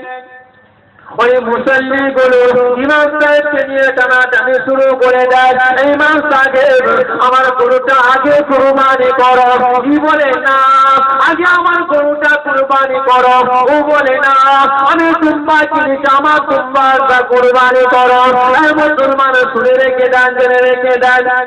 ওই মানুষটা 1000টা পশু যদি কুরবানি দেয়, লাখ লাখ টাকা দামে যদি পশুকে কুরবানি দেয়, আমি আপনার পীরের আওলাদ বলছি, তার কুরবানিটা কবুল হবে না। ফরজ ফাঁকা, ফরজ ফাঁকা, ওয়াজিব নিয়ে টানাটানি, নফল নিয়ে সুন্নত নিয়ে টানাটানি, লাভ হবে ভাই? হবে না। বুঝতে পেরেছেন? সকল মুসলমান ভাইদের বলি, আগে নিজেকে ত্যাগ স্বীকার করুন, নিজেকে পরিবর্তন করুন। ও আওয়াজ শুনছেন, শুনবেন, আগামী দিনে শুনে শুনে আমি আপনি বড় হয়ে যাব। আগে নিজেকে তৈরি করুন, নিজেকে তৈরি করে মাহফিলে বসুন, আমি আপনি মুসলমান দেখবেন পরিবর্তন হয়ে যাব। হযরত ইব্রাহিম আলাইহিস সালাম তিনি আগে নিজেকে কুরবানি করেছিলেন, আগে নিজেকে কুরবানি করেছিলেন। আল্লাহ নবী সংক্ষেপে বলে মুক্তাসার, আল্লাহ রাব্বুল আলামিন হযরত ইব্রাহিম আলাইহিস সালামকে স্বপ্ন দেখান, ইব্রাহিম তোমার সবথেকে প্রিয় জিনিসকে তুমি কুরবানি করো। হযরত ইব্রাহিম আলাইহিস সালাম চিন্তায় পড়ে যান, সবথেকে প্রিয় জিনিস তো আমার কলিজার টুকরা সন্তান, তাছাড়া তার কেউ নয়, তাছাড়া আর কেউ নয়। আমার সন্তানকে কুরবানি দিতে হবে। মুসলমান, যদি আল্লাহ পাক এরকম স্বপ্ন আমাকে আপনাকে দেখান, এই আব্দুল জব্বার, আব্দুল সত্তার, তোমার সবথেকে প্রিয় জিনিসকে কুরবানি দাও, আমি আপনি দেব? যদি বলেন দেব, দেব না। কিন্তু ইব্রাহিম আলাইহিস সালাম ভালো করে বুঝবেন কি বলতে চাইছি। ওই সময় চিন্তায় পড়ে গেছে, আমার সবথেকে প্রিয় জিনিস হচ্ছে আমার কলিজার টুকরা সন্তান হযরত ইসমাঈল। ওই সময় তিনি কি করলেন, চলে আসলেন হযরত ইসমাঈল আলাইহিস সালামের কাছে। ইব্রাহিম আলাইহিস সালাম তার ফ্যামিলিকে বলছেন, আম্মা জান হযরত হাজরাকে বলছেন, আপনি আর দেরি করবেন না, আপনার কলিজার টুকরা সন্তানকে নতুন পোশাকটা পরিয়ে দিন, আমি কুরবানি দেওয়ার জন্য যাব। আল্লাহ পাক আমাকে স্বপ্ন যদি জানিয়েছে। ও আমার ভাইজানেরা, এই যুবকেরা, আল্লাহ নবী হযরত ইব্রাহিম আলাইহিস সালাম তার কলিজার টুকরা সন্তান হযরত ইসমাঈল আলাইহিস সালামকে যখন কুরবানি দেওয়ার জন্য নিয়ে যাবে, ওই সময় তার স্ত্রীকে বললেন, আগলিয়াকে বলতে লাগলেন, ইসমাঈল আম্মা জান, খবরদার খবরদার খবরদার, আপনি দেরি করবেন না, তাড়াতাড়ি করে আমার কলিজার টুকরা সন্তানকে আপনি তাড়াতাড়ি করে নতুন পোশাকটা পরিয়ে দিন, আমি মিনার ময়দানে নিয়ে যাব, আমি সেখানে গিয়ে কুরবানি দেব। আম্মা জান কি করে তাড়াতাড়ি নতুন পোশাক পরিয়ে দিলেন। হুজুর আপনি যান, আপনি চলে যান। হযরত ইব্রাহিম আলাইহিস সালাম কি করলেন, সন্তানকে বুকে জড়িয়ে ধরে নিয়ে আসছেন, চোখ দিয়ে টপ টপ টপ টপ করে পানি পড়ছে। ওই সময় ইবলিস শয়তান থাকতে পারে না। ইবলিস শয়তান চিন্তায় পড়ে যায়, যা যদি ইব্রাহিম ইসমাইলকে কুরবানি দিয়ে দেয় তাহলে তো আল্লাহ পাকের কাছে ইব্রাহিম ভালো হয়ে যাবে। এটা কি করে মানা যায়? ইব্রাহিমকে খারাপ করতেই হবে। ওই সময় আম্মা জানের কাছে গিয়ে বলছে, ইসমাইলের আম্মা জান, আপনি জানেন আপনার বেটাকে আপনার স্বামী নবী ইব্রাহিম কুরবানি দিতে নিয়ে যাচ্ছে, আপনি জানেন? আপনি এখনই রুখে দেন, এখনই বাধা দেন, নাহলে আপনার ছেলে কুরবানি দিয়ে দেবে। আম্মা জান বলেছিলেন, এই শুনে রাখ, আমার ছেলে একটা ইসমাইল কেন, আমি ইসমাইলের মা বলছি, আল্লাহ রাস্তায় একটা নয়, দুটো নয়, হাজারে হাজারে সন্তান আল্লাহ পাক ইসমাইলের আম্মা জান আমাকে সন্তান দান করে। আমি ইসমাইলের আম্মা জান বলছি, হাজারে হাজারে ইসমাইলকে আমি আল্লাহ পাককে খুশি করার জন্য আমি কুরবানি দেওয়ার জন্য তৈরি আছি। বলুন সুবহানাল্লাহ। ইবলিস শয়তান বলতে পারা যাবে না, এ হবে না। ওই সময় ইসমাইল আলাইহিস সালাম হেঁটে হেঁটে যাচ্ছেন। ইবলিস শয়তান ইসমাইল আলাইহিস সালামকে বলছে, ইসমাইল কোথায় যাচ্ছ, কোথায় যাচ্ছ? এই আব্বাজানের সঙ্গে মিনা ময়দানে যাচ্ছ। তুমি কি জানো তোমার আব্বাজান তোমাকে কেন নিয়ে যাচ্ছে? জানি। কেন? তোমাকে কুরবানি দেওয়ার জন্য। তুমি খবরদার যেও না, তোমাকে কুরবানি করে দেবে, তুমি খবরদার যেও না।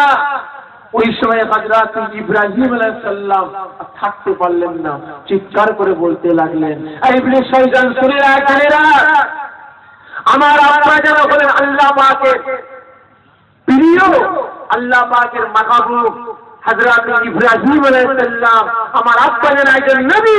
আমি ইসমাইল আল্লাহ পাককে খুশি করার জন্য, আমার আব্বা যেন যেটা বলছে আল্লাহ পাককে খুশি করার জন্য বলছে, আমি ইসমাইল যদি একবারে কেন দুবার কেন হাজারে হাজার বছর আল্লাহ পাককে খুশি হওয়ার জন্য আমার আব্বা যেন কুরবানি দিয়ে দেয়, আমি ইসমাইল হাজারবার কুরবানি হওয়ার জন্য তৈরি আছি।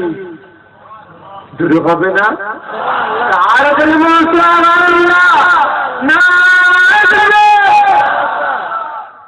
ওই সময় তিনি থাকতে পারলেন না, পাথর ছুঁড়ে ইবলিস শয়তানকে তাড়িয়ে দিয়েছে। প্রত্যেকটা হাজি সাহেব যখন কাবা শরীফে যান, শয়তানকে 3 জায়গায় মারতে হয়। সেটাই তো নাকি কিনা বলে? আমার কথা কি আপনাদের বুঝতে অসুবিধা হচ্ছে ভাই? 3 জায়গায় শয়তানকে মারতে হয় প্রতিটা হাজি সাহেবকে। তা ওই সময় দ্বিতীয়বার শয়তান দেখা দেয়। দ্বিতীয়বার হযরত ইব্রাহিম আলাইহিস সালাম তার সন্তানকে নিয়ে মিনা ময়দানে হাজির হয়ে যায়। ও আমার ভাইজানেরা, ও যুবকেরা, সংক্ষেপে বলি বোঝার চেষ্টা করুন। ওই সময় আল্লাহ নবী হযরত ইব্রাহিম আলাইহিস সালাম থাকতে পারলেন না। কলিজার টুকরা সন্তান হযরত ইসমাইলকে বলতে লাগলেন, বাবা ইসমাইল, খবরদার খবরদার খবরদার বাবা, তুমি দেরি করো না। আমি তোমার আব্বা জান তোমাকে বলি, এই মরুভূমির ময়দানে শুয়ে পড়ো, আমি তোমাকে কুরবানি করব। বলার সঙ্গে সঙ্গে হযরত ইসমাইল আলাইহিস সালাম মরুভূমির ময়দানে শুয়ে বললেন, আব্বা জান আপনি আমাকে কুরবানি করুন, খবরদার আপনি দেরি আর করবেন না। আব্বা জান আপনি কুরবানি করুন, দেরি করবেন না। ওই সময় হযরত ইব্রাহিম আলাইহিস সালাম তরবারটা উঁচা করলেন, উলঙ্গ তলোয়ার। কার গর্দনে চালাবে ভাই? ইসমাইলটাকে হযরত ইব্রাহিম আলাইহিস সালামের কলিজার টুকরা সন্তান যখন তরোয়ালটা উঁচা করেছে, হযরত ইব্রাহিম আলাইহিস সালামের দৃষ্টিটা চলে যায় তার কলিজার টুকরা সন্তান ইসমাইলের চোখের দিকে, মুখের দিকে তাকাতে পারলেন না। ঝরঝর করে টানতে আরম্ভ করে, হাতটা থরথর করে টানতে আরম্ভ করে। ওই সময় হযরত ইসমাঈল আলাইহিস সালাম বলতে লাগলেন, আব্বাজান আপনি আমাকে কুরবানি কে মুসলমানটা ইচ্ছাকৃত আল্লাহ পাকের হুকুমকে অমান্য করে, সেই মুসলমানটা কোনোদিন মুসলমান হতে পারে না। সেই মুসলমানটা যদি আল্লাহ পাকের হুকুমটাকে অস্বীকার করে মারা যায়, সে কাফের হয়ে কবরে যাবে। এত বড় কথা বললাম কারণ গত রমজান মাসে কুরবানি আপনার কি ভোট পড়েছিল, তাই না? এই রোজার মাসে ভোট পড়েছিল তো ভাই, আমাদের ফাটা কপাল, মুসলমানদের ফাটা কপাল, বুঝলে? আমি কোনো পার্টির বিরুদ্ধে বলবো না ভাই, আমার কাছে সব পার্টি ভালো। তারা ছিলেন ভক্ত মুরিদ, কে সিপিএম করে, কে টিএমসি করে, কে আপনার কে কংগ্রেস করে, কেউ বলেন না আরএসপি করে, কত সব দল আছে, সব মুসলমান, তারা ছিলেন ভক্ত মুরিদ। পার্টির বিরুদ্ধে বললে দাওয়াত করবো না, ফুরফুরার বিরুদ্ধে বলে ঝাড়া ধরবো, কি তাই তো নাই? পার্টির বিরুদ্ধে বললে দাওয়াত করবো না, আর ফুরফুরার হুজুরদের বিরুদ্ধে বলে ঝাড়া ধরবো, তাই তো? ভাই আগে কোনো পার্টির বিরুদ্ধে আমি বলছি না। জলসায় গিয়েছিলাম, হাজারা বলতে গিয়ে অন্যদিকে চলে আসলাম। আমাদের ফাটা কপাল কেন জানেন? রাত পরে গিয়েছিল একদিন, মনে আছে? মনে আছে কি ভাই? হ্যাঁ, ওই সময় আমাদের শ্রীরামপুরের বিধায়ক কল্যাণ বন্দ্যোপাধ্যায় তিনি কোর্টে দাঁড়িয়ে চিৎকার করে বলেছিলেন হাতে পেপারটাকে নিয়ে যে ভোটের দিনে রাত পড়ে গেছে, ওই দিনে ভোট করা যাবে না। কিন্তু কোন মন্ত্রী, কোন এমপি, কোন উকিল, কোন নেতা একটা বড় মুখ ফসকে বলে ফেলল না যে মোল্লাদের রোজা পড়েছে, ওই দিনে ভোট করা যাবে না। বুঝতে পেরেছেন? সবাই বলছে হাইকোর্টের আইন মাথায় রাখছে, হাইকোর্টের আইন মাথায় রাখছে, আমিও রাখি, কি তাই তো নেই? সে আমিও রাখি, হাইকোর্টের আইনটা আমার আপনার তৈরি, কি তাই তো নেই? হাইকোর্টের আইন আমার আপনার তৈরি। ওপর মহল একজনের ফাঁসি অর্ডার হয়ে গেছে, ওপর থেকে ফোন আসছে, ওকে ছেড়ে দাও, ওকে ফাঁসি দিও না। ফাঁসি হবে? জোরে বলেন না হবে? যে সবাই মিলে টিপে ধরতে যাচ্ছে যে না এই রোজার মাসে ভোট করা যাবে না, যাদের ক্ষমতা ছিল সই করা হতো, কারণ মোল্লা বাচ্চাদের দল নেই তো, এদের ইউনিটি নেই।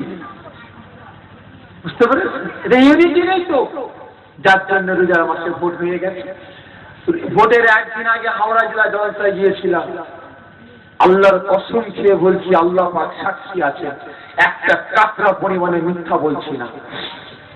আগের দিনে ইফতার মাহফিলে গেছি, বড় খাঞ্চা দেখেছেন, খাঞ্চা আমাদের ওখানে পাওয়া যায়, বড় বড় খাঞ্চা, ওই খাঞ্চা ভর্তি ফল, এরকম বড় পাড়ায় স্টেজ করেছে, আমার পাশে কিছু কিছু নেতা ক্যাতা আছে, নিচে প্রায় 300-400 মানুষ বসে আছেন, সব লম্বা টেবিলে ইফতার, আজান হবে, দোয়ার পরে আজান হবে, ইফতার করব। তা ওই সময় পাশে যিনি বসেছিলেন ওই এলাকার আপনার প্রাক্তন নেতা, আপনার প্রধান ছিলেন, পঞ্চায়েত ভোট ঘোষণা হওয়ার পরে তার প্রধান থাকে না, তখন প্রাক্তন হয়ে যায়। তা উনি বসে আছেন, মুস্তফা হল, মাশাআল্লাহ মুসলমান ভাই আমার, কেমন আছেন? ভালো আছেন? বলছি ভাই রোজা রেখেছেন? কানে কানে বলছি রোজা রেখেছেন। শরীরটা অসুস্থ রাখতে পারে, এই না রাখতে পারে, রোজা রাখেন না? না হুজুর। কেন শরীর খারাপ নাকি ভাই আপনার? না না, এই আগামীকাল ভোট তো, আমাদের প্রচুর খাটতে হচ্ছে, বিরাট পরিশ্রম করতে হচ্ছে, ছুটাছুটি, যার জন্য রোজা রাখতে পারে। সঙ্গে সঙ্গে বাড়িওয়ালাকে বললাম ভাই একটা প্লেট নিয়ে আসে, একটা প্লেট নিয়ে আসে। প্লেট নিয়ে আসলো, প্লেট থেকে একটু সব ফল তুলে নিচ্ছি, ফল তুলে নিচ্ছি। একজন বলছে হুজুরি ফল তুলছেন কেন? যে ভাই একটা হিন্দুর সঙ্গে বসে খাওয়া যাবে, একটা খ্রিস্টানের সাথে বসে খাওয়া যাবে, কিন্তু এর সাথে বসে খাওয়া যাবে না। কারণ একটা খ্রিস্টান থেকে কাফের বলা যাবে না, একটা হিন্দুকে কাফের বলা যাবে না প্রকাশ্য, সেই ইমান আনতে পারে। কিন্তু এই মুসলমানটা আমার পাশে বসে আছে, দুনিয়ার জন্য আল্লাহ পাকের হুকুমটা ইচ্ছাকৃত ভঙ্গ করেছে, অস্বীকার করেছে, এই ঈমানটা নাই, যার জন্য এর সাথে আমি ইফতার করব না। কথা ভুল বলেছিলাম না? জেনে বলেন, ওই সময় আলাদা ছিলাম, মনে মনে ভাবছি তারা ইফতার মাহফিলটা হয়ে যায়, মাগরিবি নামাজের পরে তো স্টেজে উঠবো ওয়াজ করতে, মজা বুঝাবো। ওই সময় মাগরিবির পরে স্টেজে উঠেছি, একদিন এসে আমাকে বলছে, হুজুর আপনি এরকম কথা বললেন কেন, এটা কি ঠিক হয়েছে? তিনি রোজা রাখছেন, আপনি এরকম কথা বললেন? তাকে আমি একটা কথাই বলেছিলাম, ভাই আপনার আল্লাহ কটা? যদি বলেন আমাদের আল্লাহ কটা গো, ঠিক করে বলে। কিছু মানুষের আল্লাহ দুটো, কিছু মুসলমানের আল্লাহ দুটো। এক নাম্বার হচ্ছে আমাদের নেতা, দ্বিতীয় নাম্বার আল্লাহ হচ্ছে আমাদের আল্লাহ। বুঝতে পেরেছেন? দুটো মনে করে সকলে যদি বলেন নাউজুবিল্লাহ। ভাই আগে যে মানুষটা আল্লাহ পাকের হুকুমকে অমান্য করে, অস্বীকার করে, সেই মানুষটা বেঈমান। আমি বলে যাচ্ছি, বেঈমান মরে গেলে জানাজার নামাজ পড়া চলবে? জোরে বলে চলবে? চলবে না। যেই মানুষটা বেঈমান হয়ে দুনিয়ার জন্য দুনিয়ার হুকুমটা পালন করে কবরে চলে যাবে, তা জানাজার নামাজটা পড়বে, আমি বলবো সেই মানুষটা গুনাহগার হয়ে যাবে। ওই মানুষটাকে কবরে নয়, ওই মানুষটার পায়ে দড়ি বেঁধে টেনে টেনে নিয়ে, যেমন গরু ছাগল কুকুর মরে গেলে টেনে টেনে নিয়ে গিয়ে ভাগাড়ে ফেলে দেন, কুকুর বিড়ালে ছিঁড়ে খাবে, ওই মানুষটাকে ভাগাড়ে ফেলে দেন, ওর দেহটা কুকুর বিড়ালে শিয়ালে ছিঁড়ে ছিঁড়ে খাবে, যদি আল্লাহ পাক ওর ওসিলায় একটু গুনাহ মাফ করে। বুঝতে পেরেছেন? হুঁশিয়ার, এক শ্রেণীর মানুষ উঠে পড়ে লেগেছে মুসলমানদের মধ্যে একটা অশান্তি লাগাবার চক্রান্ত। শুধু এতে নয়, তারা এতেও ক্ষান্ত নয়, ঢুকে পড়েছে মসজিদে। কি ঢুকেছে না ঢুকে না ভাই? মসজিদে ঢুকেছে না? এখানে হাজী সাহেব কেউ আছেন? একটু হাত তুলবেন। হাজী সাহেব হজ করে এসছেন, কেউ আছেন ভাই গ্রামে? কেউ নাই।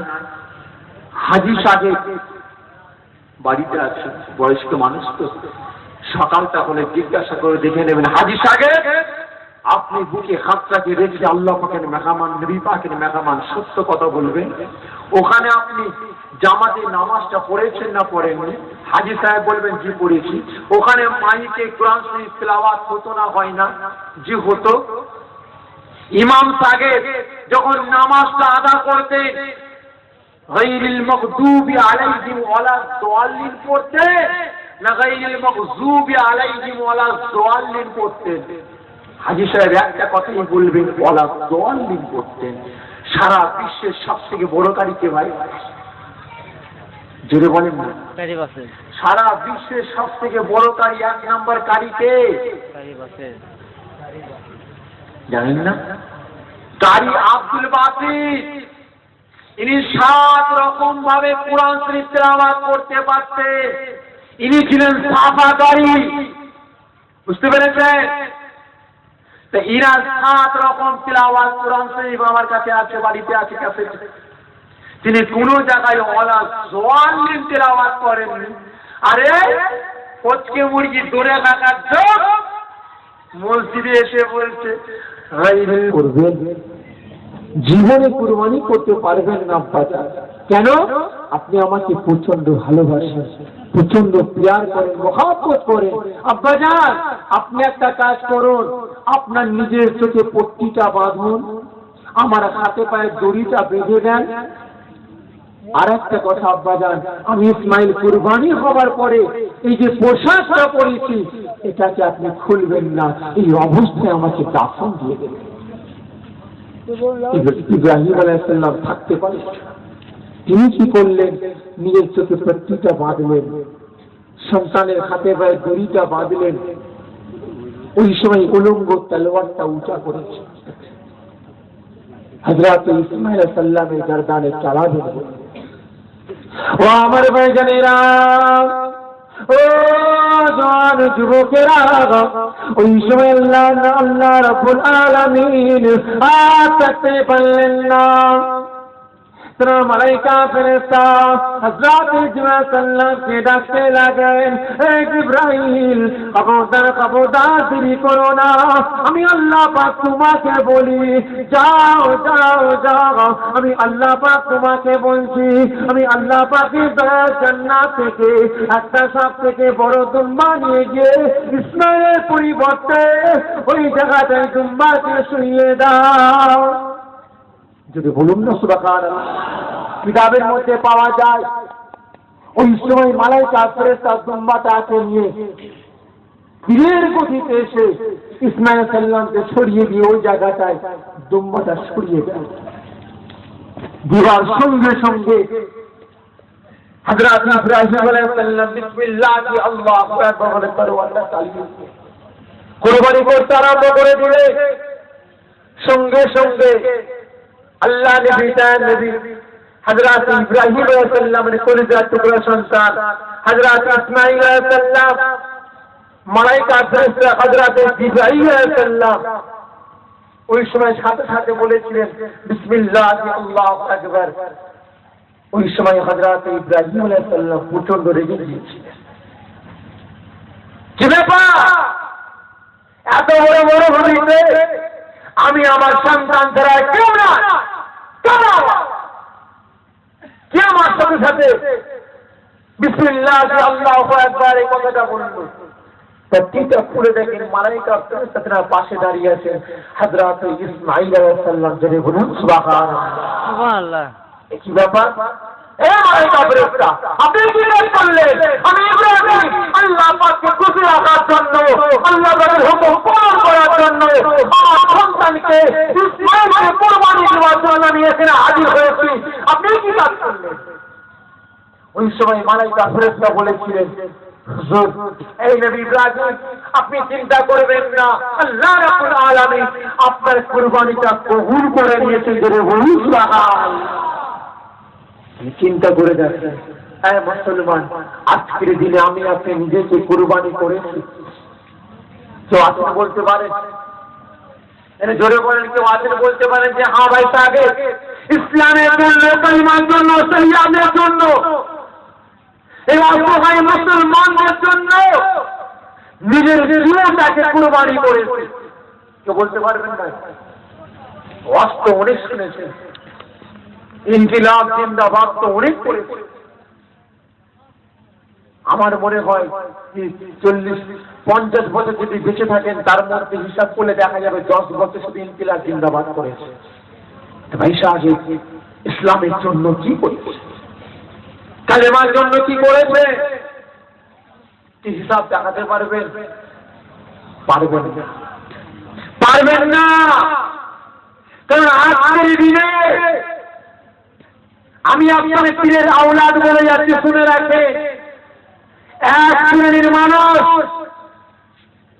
এক শ্রেণীর মুসলমান, এক শ্রেণীর কালিমা পড়নেওয়ালা, এক শ্রেণীর নামাজ পড়নেওয়ালা, এক শ্রেণীর টুপি পড়নেওয়ালা, দাড়ি রাখনেওয়ালা, জুব্বা পড়নেওয়ালা, এই মুসলমানগুলো ইসলামকে ধ্বংস করার জন্য, এই অসহায় মুসলমানদের শেষ করার জন্য তারা উঠে পড়ে লেগেছে। সত্য বললাম না ভুল বললাম? জোরে বলেন, সত্য বললাম। কারণ লক্ষ্য করে দেখেন, চারিদিকে তাকিয়ে দেখেন,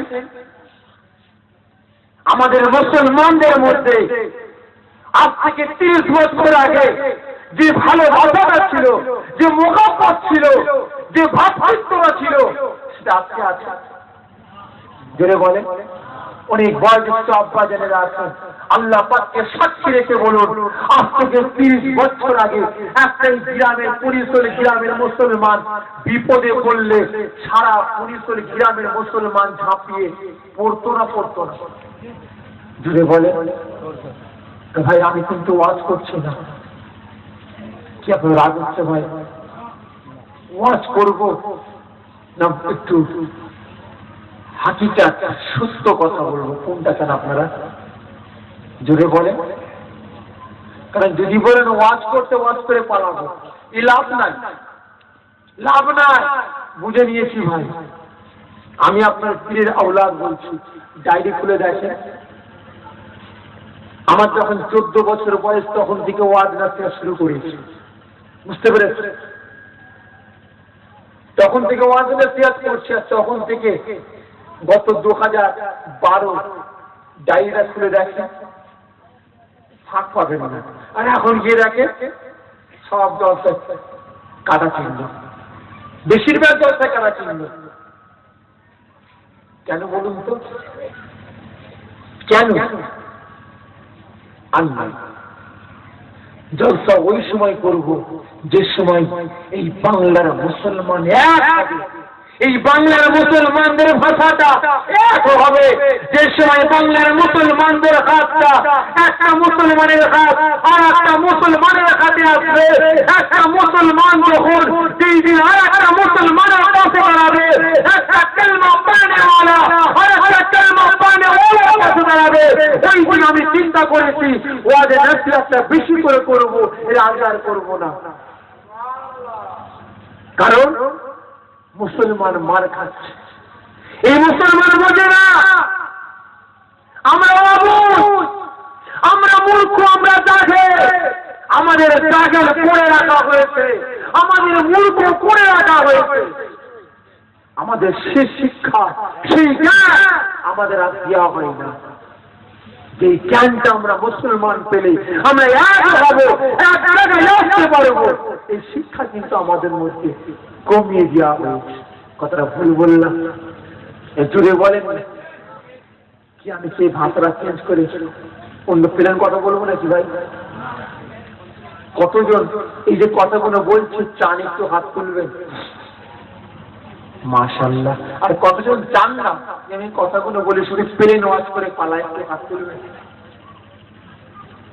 তো ভাই সাহেব আমি যে কথাগুলো বলছি এই মেমোরিতে একটু নোট করে রাখবেন, পরে ভাববেন আমি আপনার পীরের আওলাদ কি বলেছি।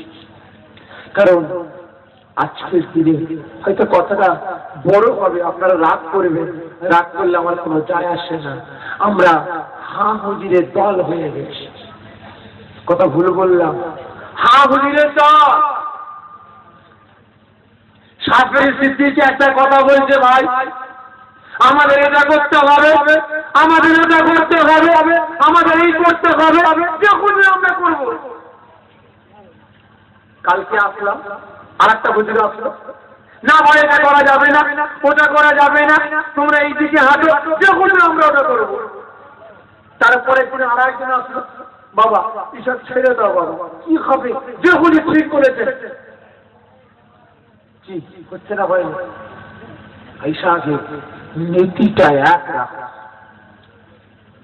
নীতিটা এক রাখো। যারা হুজুর কেবলার ভক্ত মুরিদ আপনারা হয়েছেন, যারা হুজুর কেবলার যেমন নীতি ছিল একটা, যারা হুজুর কেবলার ভক্ত মুরিদ বলে আমি আপনি দাবি করি না, জোরে বলে কতজন যারা পীরের ভক্ত মুরিদ হয়েছে হাতটাকে উঠান, জোরে তাকবীর, নারা তাকবীর, আরো জোরে নারা তাকবীর। তারা হুজুর কেবলার পাগল মুরিদ মোতাকে দিব, তারা হুজুর কেবলার পাগল মুরিদ মোতাকে দিব, নারা তাকবীর। হাত না দিয়ে দেন ভাই সাহেব। আজকের দিনে এক শ্রেণীর মানুষ ওই টুপি পরনেওয়ালা, জুব্বা পরনেওয়ালা, দাড়ি রাখনেওয়ালা, এই মানুষগুলো ইসলামের কিছু জিনিসকে হাতিয়ার বানিয়ে নিয়েছে এই মুসলমানদের শেষ করার জন্য। কারণ এরা জানে যে মুসলমানদের এক হতে দেওয়া যাবে না। ভাই, মুসলমানদের সব থেকে বড় দুশ্মন কে বলতে পারে? জোরে বলেন না। মুসলমানদের সব থেকে বড় শত্রু কে? ইহুদি। জোরে বলেন না। খ্রিস্টান। ভাই, একটা কথা বলি, আপনি আমার দুশ্মন, আপনি আমার দুশ্মন, আমি আপনার দুশ্মন। যখন আমরা জানাজানি হয়ে গেছে আমাদের মধ্যে, যখন পরিচয় পেয়ে গেছে আপনি আমার দুশ্মন, পেলে ছাড়বেন না। আপনিও জানেন আপনি আমার দুশ্মন, আমি আপনাকে পেলে ছাড়বো না। তাহলে আপনি চট করে আমার ক্ষতি করতে পারবেন? তাহলে আমি তাড়াতাড়ি আপনার ক্ষতি করতে পারবো? পারবো না। তো ভাই কি বলছি ভালো করে বুঝবেন। অনেকে তো অন্য মনস্ক হচ্ছেন ভাই, লাভ হবে না। ভালো করে বুঝবেন, মানে কতটা গভীরের কথা, কতটা জ্ঞানের কথা আমি আপনাদের বলছি। ওয়াজ অনেক শুনেছি। তা ভাই আগে খ্রিস্টান তো আমাদের জানে দুশ্মন, এটা আমরা জানি।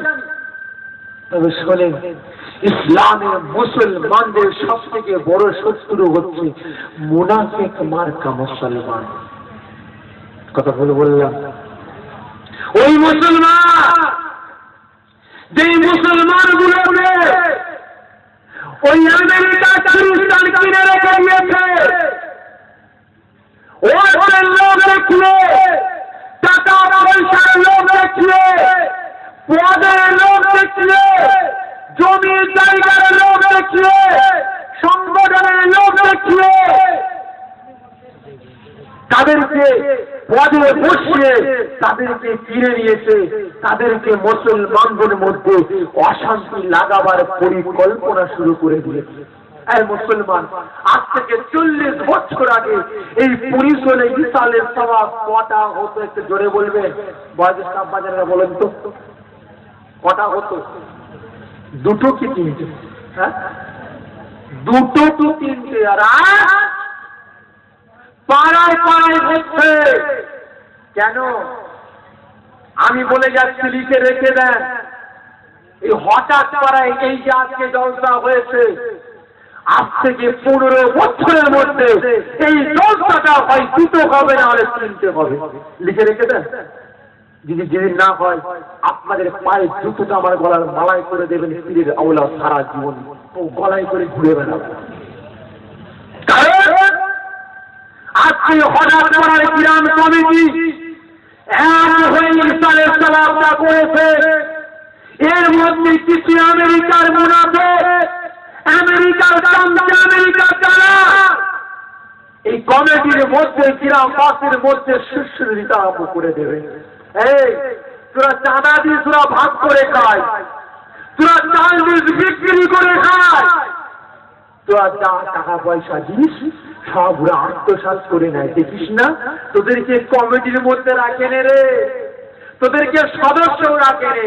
10-7 দিন আগে খা, চাঁদা তোর, ইটা কর, উটা কর। আর এই বাবুগুলো বসে থাকে ঠ্যাঙের উপর ঠ্যাং দিয়ে। আপনারা ভাবছেন ঠিক কথা বলেছেন, ঠিক কথা বলেছেন, এটা হবে না, এইটা হবে না। আমাদের হিসাব দে, আমাদের কমিটির মধ্যে রাখ, না আমরা কাজ করবো না, আমরা এটা করবো না।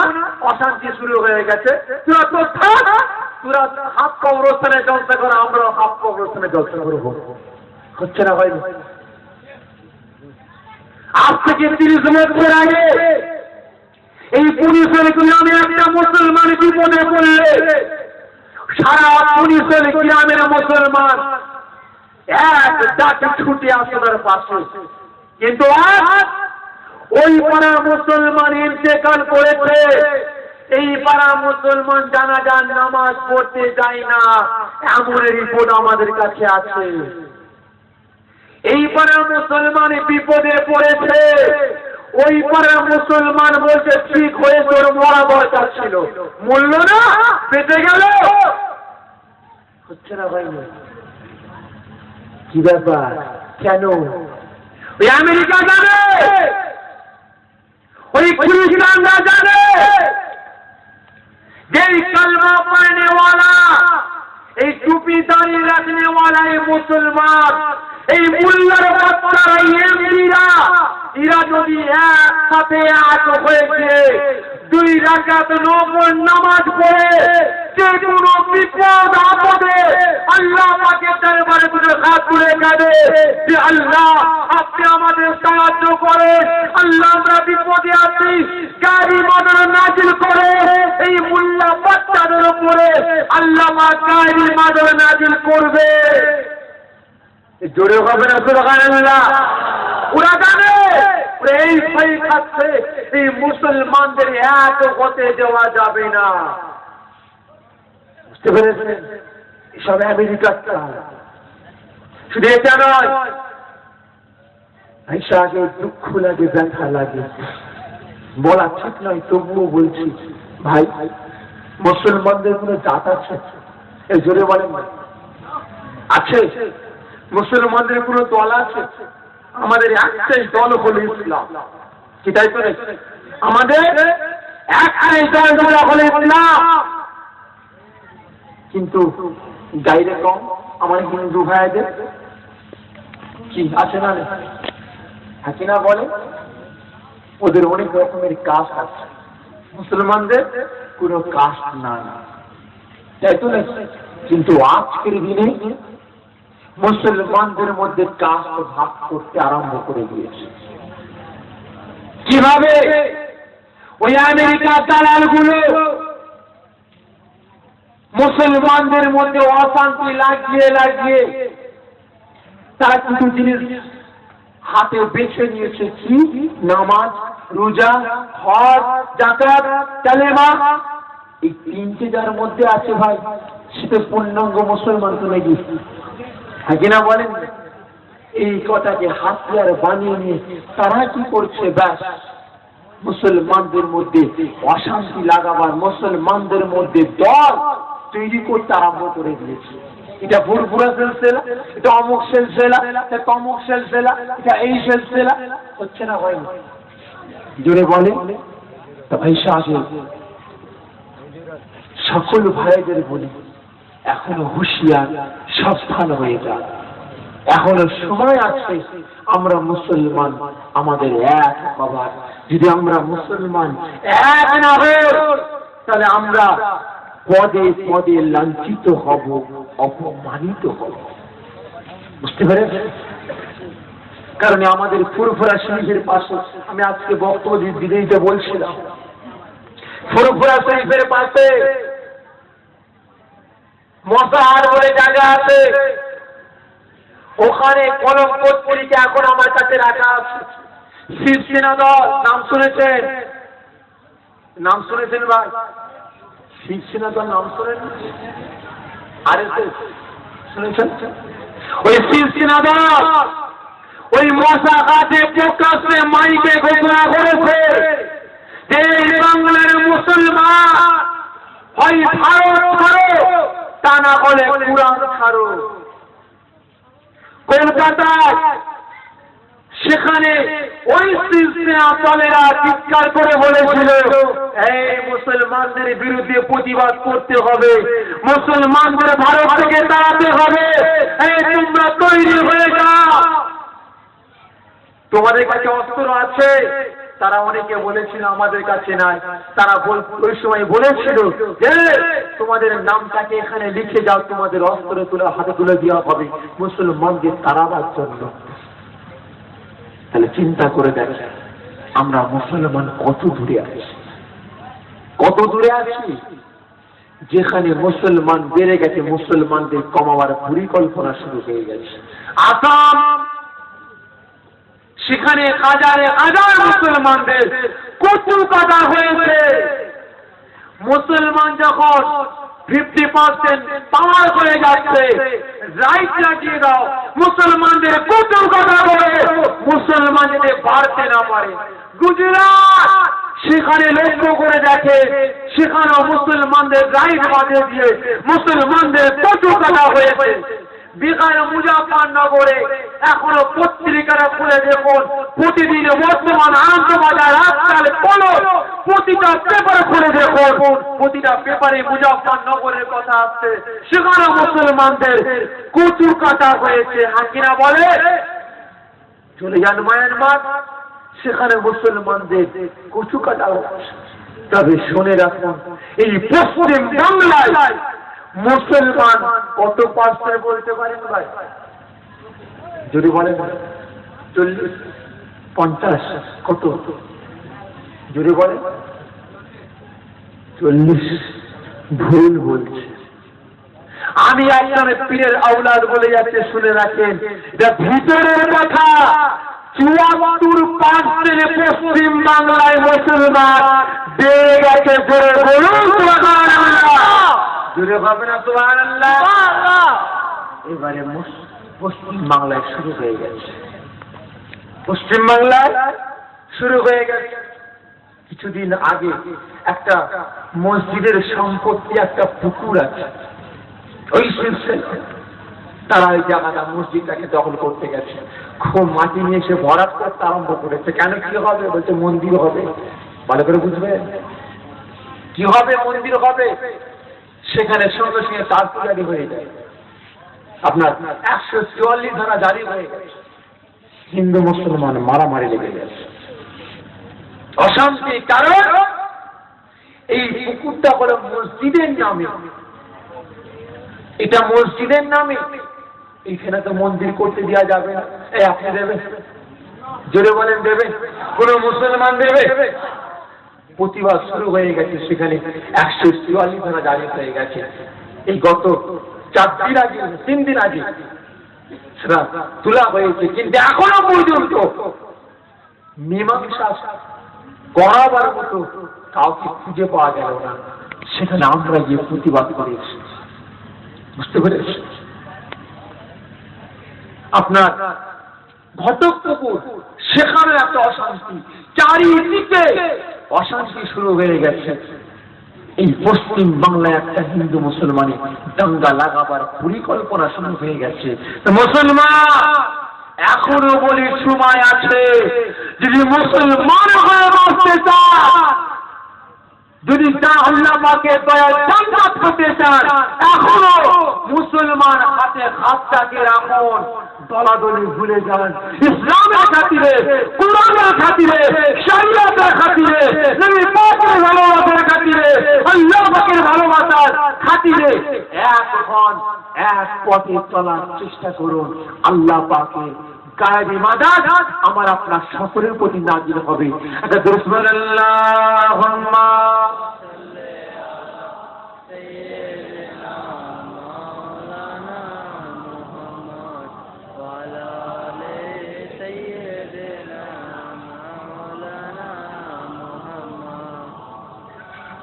আমার দিনদার ইমানদার নেককার পরিজগার আল্লাহওয়ালা বয়োজ্যেষ্ঠ আব্বা জানেরা, সকল ভাইদের এই মূল্যবান কথাটা বললাম। এখনো সময় আছে, পরিবর্তন হন। আমি মুক্তাসার সময় নিয়ে হাজির হয়েছি, বিদায় নেব। আমার পরে আমার ছেলেটা, আমার নয়নের মণি, আমার পীর, আমার দাদা হুজুরকে বলে আসবে।